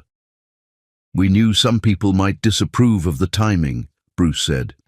"We didn't anticipate someone would launch a coordinated attack designed to destroy our reputations and undermine the community center's success." The mention of potential damage to the community center intensified Journey's anguish. The article had specifically suggested that donations might be redirected to more legitimate charitable causes, given questions about the organizers' motivations. After everything they'd worked to achieve, after the families who were finally receiving stable support, the thought that their personal relationship might jeopardize those vital services was unbearable. "Bruce," she said carefully, "maybe we should consider whether being together is worth the potential damage to everything else we care about." The silence that followed her suggestions stretched long enough that she wondered if the call had been disconnected. "Are you saying you want to end our relationship because someone wrote lies about us in a newspaper?" he asked finally, his voice carrying hurt and disbelief in equal measure. "I'm saying maybe we need to think about whether our happiness is worth the cost to other people who depend on us." "The people who depend on us," Bruce said with growing intensity, "are the families served by the community center and the donors who believe in our mission. Those relationships are built on demonstrated results, not gossip column speculation. If we let bullies and liars dictate our choices, we're abandoning everyone who trusted us to fight for what matters." Despite his logical arguments, Journey felt overwhelmed by the public nature of their situation and the vicious personal attacks that showed no sign of subsiding. By evening, the story had been picked up by 2 additional publications, each adding new anonymous sources and increasingly outrageous claims about both their motivations and their conduct. The real blow came when Maverick Sterling, Bruce's business partner and closest friend, requested an emergency meeting at the gallery to discuss the situation's impact on our business relationships. Journey arrived to find Maverick pacing the gallery's main floor with obvious agitation, while Bruce sat at his desk, looking more exhausted than she had ever seen him. 3 major donors called today to express concerns about continued association with the gallery, Maverick announced without preamble. The Morrison Foundation is reconsidering their commitment to next month's exhibition, and the Hartwell Trust wants to discuss a reputation management before finalizing their grant renewal. Journey felt sick to her stomach as she listened to the litany of professional consequences that her relationship with Bruce was creating for him. "I'm sorry," she said to Maverick. "I never intended for my personal situation to create problems for the gallery." "It's not your fault," Maverick replied, though his tone suggested otherwise. "But we need to consider whether continued public association between Bruce and you is sustainable given the current media attention." "What are you suggesting?" Bruce asked, his voice dangerously quiet. "I'm suggesting that maybe you two should maintain some distance until this blows over," Maverick said. "Let the divorce finalize, give the gossip columns time to move on to other targets, then reassess the situation when cooler heads can prevail." The suggestion hung in the air like a toxic cloud, poisoning the space where Journey and Bruce had shared so many meaningful moments. She could see the conflict in Bruce's expression, his love for her warring with his responsibility to the gallery, the artists they supported, and the causes they championed together. "No," Bruce said finally, standing to face his business partner with resolve that surprised everyone in the room, including himself. "I will not let fear and gossip dictate my choices about whom I love or how I live my life." "Bruce, be reasonable," Maverick pressed. "This scandal could destroy everything we've built here." "This scandal," Bruce replied with growing intensity, "is built on lies told by bitter people who can't stand to see others find happiness. If our donors and partners are so easily swayed by malicious gossip that they can't see the truth of our work and our character, then they were never true allies to begin with." Maverick stared at his partner in obvious disbelief. "You're willing to risk everything for a relationship that's been public for less than a week?" "I'm willing to risk everything for love," Bruce said, turning to look directly at Journey with an expression that made her heart skip. "Real love, authentic connection, the kind of partnership that makes both people stronger and more capable of meaningful work in the world. That's not something you compromise on or hide from because small-minded people choose to believe lies over truth." The conviction in his voice, the way he spoke about their relationship as something worth defending rather than something to be managed or minimized, moved Journey profoundly. She thought about all the times during her marriage when Elias had asked her to make herself smaller to accommodate his preferences.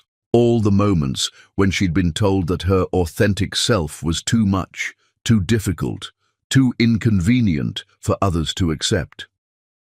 "Bruce is right," she said, surprising both men with the strength in her voice. "We haven't done anything wrong. We fell in love while working together on something meaningful, and we've been honest about our feelings and our intentions. I won't apologize for choosing happiness over a marriage that was already dead, and I won't ask Bruce to hide our relationship because other people prefer lies to truth." Maverick looked between them with obvious frustration before shaking his head in defeat. "I hope you know what you're doing," he said to Bruce, "because if this goes badly, it won't just affect your personal lives. It could destroy everything we've worked to build here." After Maverick left, Bruce and Journey stood together in the gallery's main space, surrounded by artwork that celebrated resilience and transformation, and Journey felt something shift fundamentally in her understanding of what it meant to fight for love. "Are you sure about this?" she asked Bruce. "Maverick isn't wrong about the potential consequences." "I've never been more sure of anything in my life," Bruce replied, taking her hands in his with gentle firmness. "I've spent years using my resources and platform to support people who need advocates and allies. How can I do that work authentically if I'm not willing to defend what matters most in my own life?" "What if we lose everything?" she asked, voicing the fear that had been building since she first read the morning's article. "Then we'll build something new together," Bruce said with the kind of certainty that comes from finally understanding what truly matters. "But we won't lose each other, and we won't lose our integrity, and we won't teach the world that love can be destroyed by people who choose cruelty over compassion." Standing in the gallery where they'd first recognized their connection, surrounded by art that testified to the power of authentic expression, Journey felt her fear transform into fierce determination. They would face whatever consequences came from choosing each other, but they would face them together, with honesty and courage, and the unshakable conviction that some things were worth fighting for, regardless of the cost. The battle for their reputation and their future was just beginning, but they would enter it united, stronger together than either could be alone. Chapter 9. Fighting for Love. Justice, Journey discovered, was not a noble concept that existed in marble courtrooms and legal precedent, but a messy human struggle that required ordinary people to stand up and speak truth in the face of those who preferred convenient lies. The divorce proceedings had transformed into a battlefield when Elias's attorney introduced newspaper clippings as evidence of Journey's adultery and moral turpitude. What should have been straightforward asset division had become a public trial of her character, with Elias seeking vindication and financial punishment for her choosing happiness over duty. "Your Honor," Elias's attorney, Catherine Hartwell, addressed the judge with theatrical solemnity, "My client has been the victim of calculated deception. While he worked to support their household, Mrs. Thornton conducted an affair with a wealthy gallery owner under the pretense of charity work." Journey sat beside attorney Ronan Blackwood, feeling the weight of every gaze in the packed courtroom. Word had spread through the community, drawing supporters from the Riverside Community Center, donors from the fundraising exhibition, and curiosity seekers attracted by the newspaper scandal. "The evidence clearly shows," Ms. Hartwell continued, holding up enlarged photographs that had been taken from various newspaper articles, "that Mrs. Thornton and Mr. Brando were engaged in an inappropriate relationship while she was still married to my client. This adultery justifies both the dissolution of the marriage and compensation for the emotional and financial damages my client has suffered." Ronan stood to respond, his 70-year-old frame carrying the dignity of 4 decades practicing family law. "Your Honor, the evidence shows nothing more than 2 dedicated individuals working together to save a vital community resource.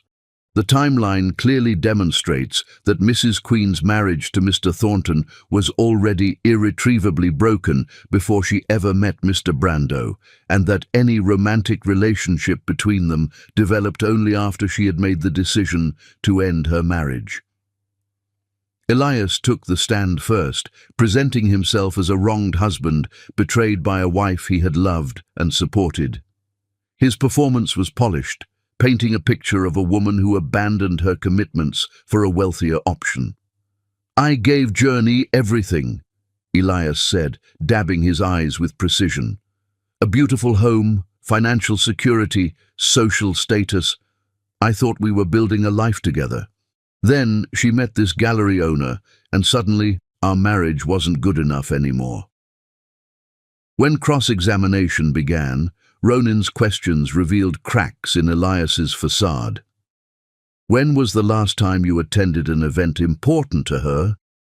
Did you attend the community center fundraising exhibition? How would you characterize your behavior that evening?" Elias's jaw tightened as he was forced to acknowledge his public dismissal of Journey's work and his intoxicated disruption of the event. But it was Mama Rose's testimony that transformed the courtroom atmosphere completely. At 89, Mama Rose commanded attention simply by walking to the witness stand with quiet dignity. She wore her best Sunday dress and carried herself with authority that came from a lifetime of seeing truth clearly. "My granddaughter," Mama Rose said, her voice carrying clearly through the silent courtroom, "is the finest person I know. She was 12 when her parents died, and I raised her to believe that your word is your bond and that you fight for what's right, even when it costs you something." She looked directly at the judge with eyes that had seen decades of struggle and triumph. "For 7 years, I watched that child try to make herself smaller and quieter, trying to please a man who saw her strength as a threat instead of a gift. When she came to me about the community center, I saw my real granddaughter for the first time in years, someone who remembered she was put on this earth to help people. And her relationship with Mr. Brando, Ronan asked.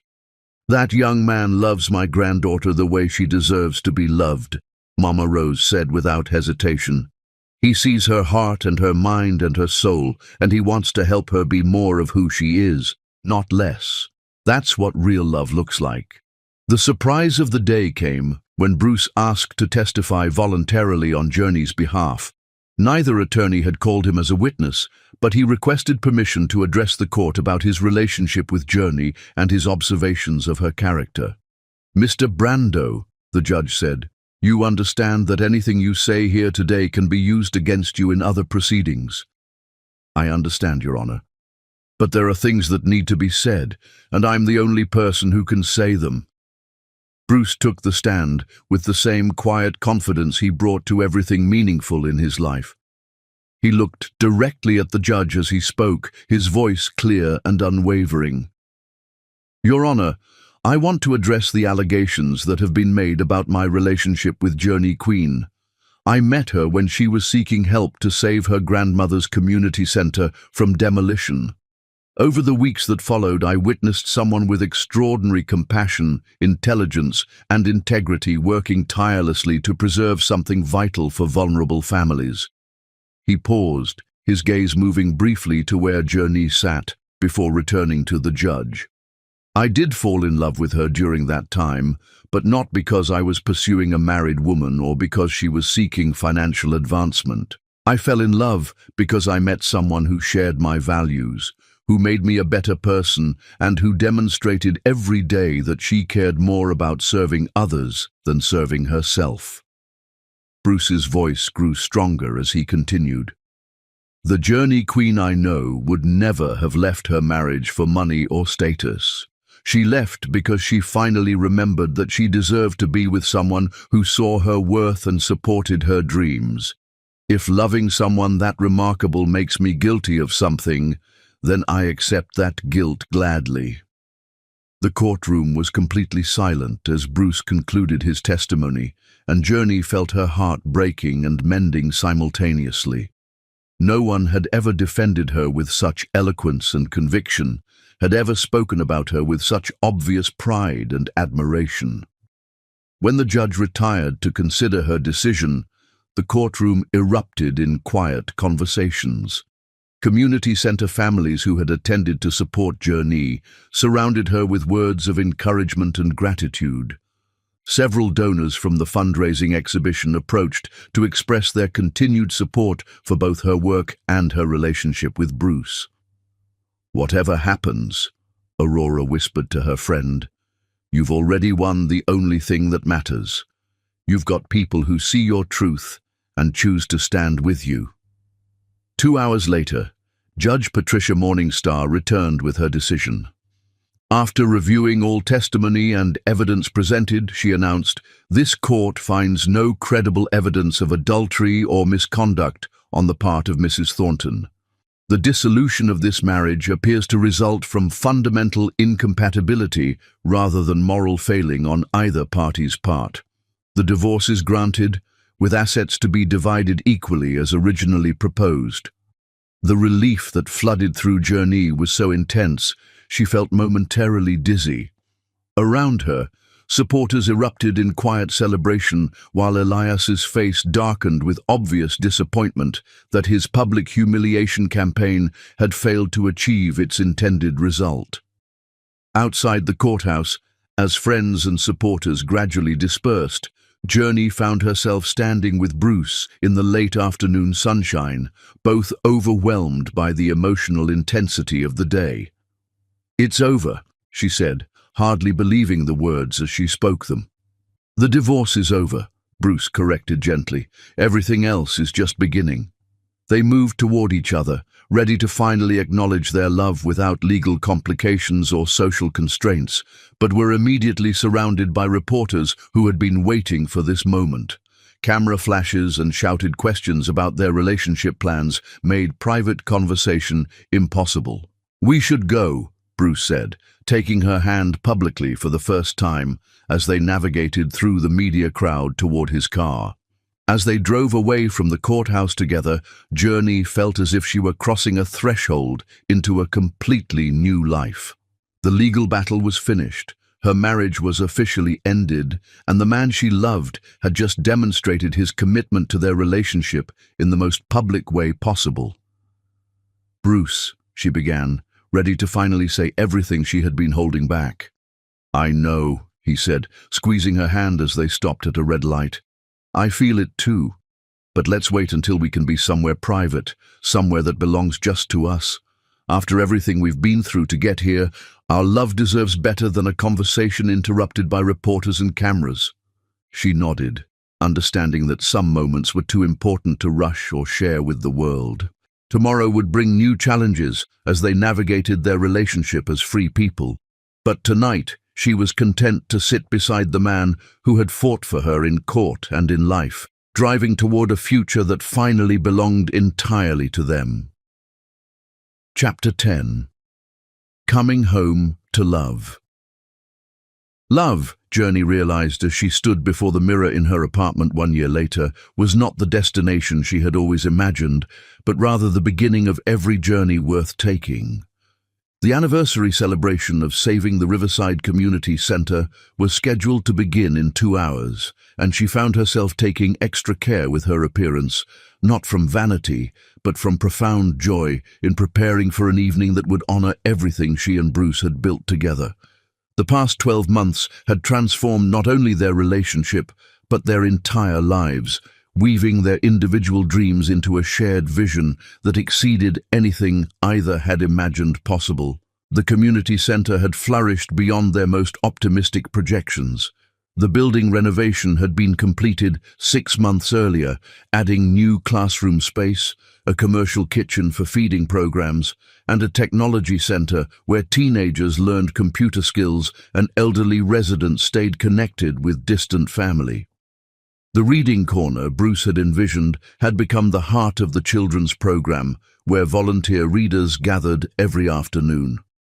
Journey's interior design practice had evolved into a consulting firm specializing in creating dignified, functional spaces for non-profit organizations throughout the region. Her work had expanded to include homeless shelters, food banks, domestic violence centers, and community health clinics, each project deepening her understanding of how physical environments could support human dignity and hope. The financial success exceeded her expectations, but more importantly, the work provided daily confirmation that her professional life could align completely with her values. Bruce's gallery had not only weathered the scandal that threatened to destroy his reputation, but emerged stronger and more respected. The donors who had wavered during the media storm had returned with renewed commitment once they witnessed the sustained excellence of his community-focused exhibitions. Their relationship had deepened through shared purpose and mutual respect, each partner encouraging the other to pursue ambitious goals while maintaining the individual identity that had attracted them initially. They had moved in together 8 months earlier, choosing a restored Victorian house within walking distance of both the community center and the gallery.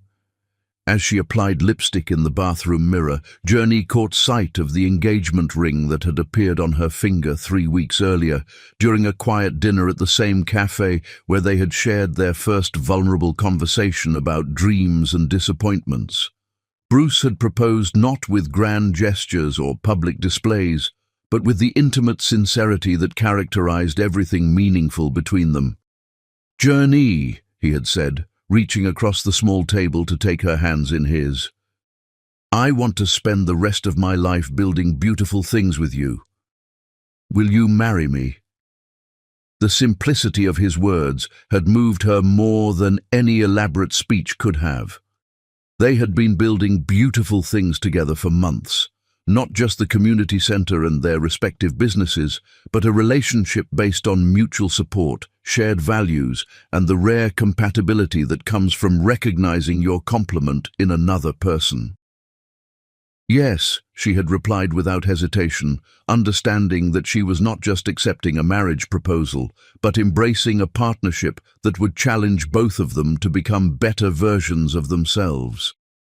Tonight's celebration would serve multiple purposes beyond honoring the community center's continued success. Bruce had mentioned that he wanted to make an announcement during the evening's program, though he'd been mysteriously vague about details. Journey suspected he intended to publicly acknowledge their engagement, sharing their happiness with the community that had supported them through difficult months. She arrived at the community center 30 minutes before the official start time, wanting to help with final preparations. The building hummed with activity as volunteers arranged displays showcasing the year's achievements. Caterers prepared refreshments donated by local restaurants, and children from the after-school program practiced a performance they would present. Mama Rose, now 90, sat in the main gathering area, directing set-up activities with gentle authority. She wore a new dress in royal blue that Journey and Ailani had selected together, and her eyes sparkled with pride as she surveyed the bustling preparations. "Look what your love built, baby girl," she said when Journey approached for their customary greeting hug. "This place is alive in ways I never dared dream possible." "This is what your love built, Grandmama," Journey corrected. "Bruce and I just helped other people see what you'd been creating for 30 years. That young man of yours has something special planned for tonight," Mama Rose observed with a knowing smile. "I hope you're ready for it."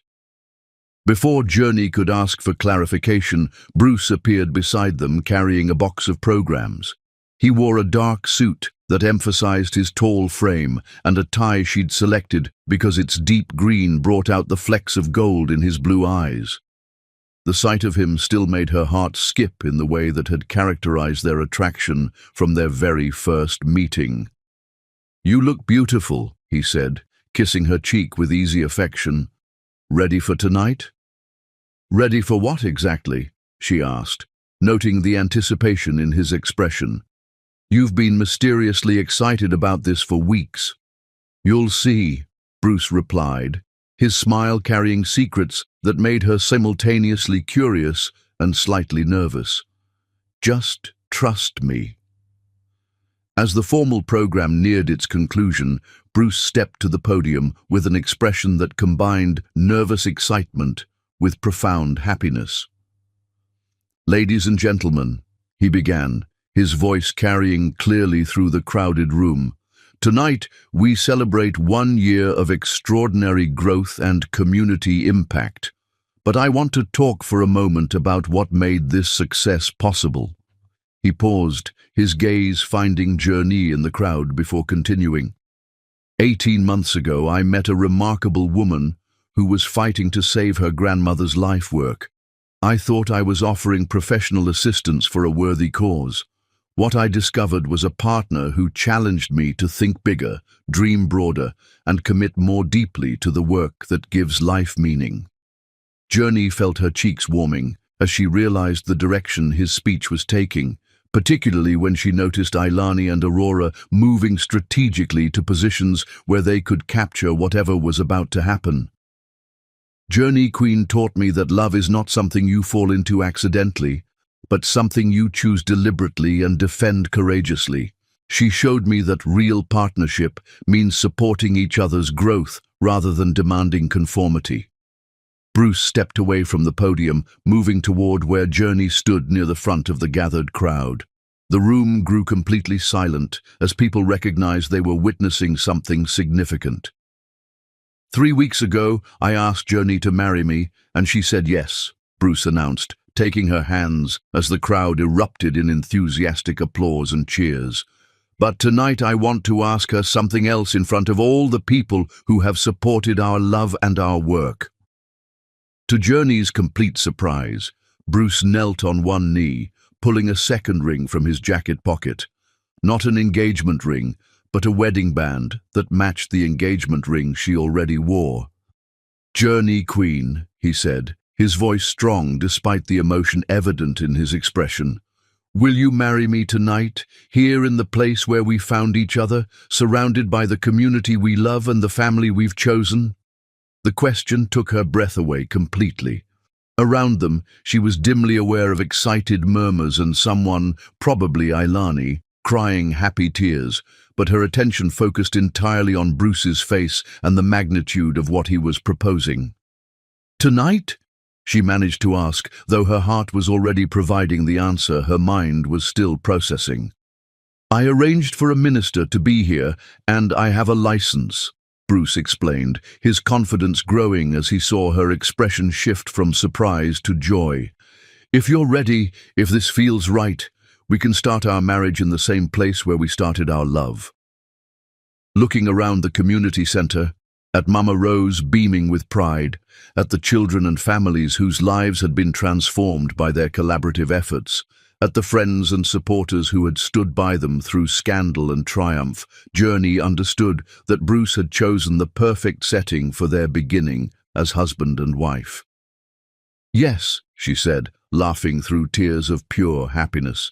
"Yes, I want to marry you here, tonight, surrounded by everyone who matters to us." The wedding ceremony that followed was intimate and profound, officiated by Reverend Marcus Washington from the neighborhood church where Mama Rose had worshipped for 40 years. They exchanged vows they had written themselves, promising to support each other's dreams, to build something beautiful together, and to use their love as a force for positive change in the world. When Reverend Washington pronounced them husband and wife, the community center erupted in celebration that continued well past the planned conclusion of the evening. Children threw flower petals saved from the center's garden. Elderly volunteers shared stories of other couples they had watched find love, and donors who had initially questioned their relationship now offered toasts to the partnership they recognized as genuine and inspiring. As the evening wound down and guests gradually departed, Bruce and Journey found themselves alone in the reading corner, where children gathered every afternoon to hear stories about possibility and hope. Surrounded by books and comfortable cushions, holding each other in the soft light that filtered through windows facing the city beyond, they reflected on the journey that had brought them to this moment.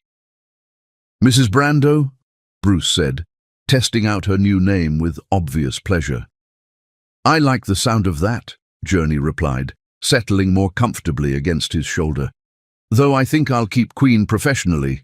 Journey Queen Brando has a nice ring to it." "Whatever makes you happy," Bruce said, kissing the top of her head. "I just want to wake up every morning knowing I get to build a life with you." Outside their windows, the city sparkled with lights from windows where other families were ending their days, where other love stories were beginning or deepening or finding their way through challenges toward joy. Inside the community center that had brought them together, surrounded by evidence of what became possible when people chose to fight for what mattered, Journey and Bruce began their marriage with the quiet confidence that comes from knowing you have found your home in another person. The text message that had started everything, Ailani's urgent call for help at Mama Rose's house, had led not just to saving a community center, but to discovering that sometimes the best love stories begin with two people choosing to serve something larger than themselves and finding each other in the process. As they locked up the building and walked hand in hand toward their car, Journey carried with her the profound gratitude of someone who had learned that authentic love was worth every risk, every struggle, every moment of uncertainty that led to this perfect beginning.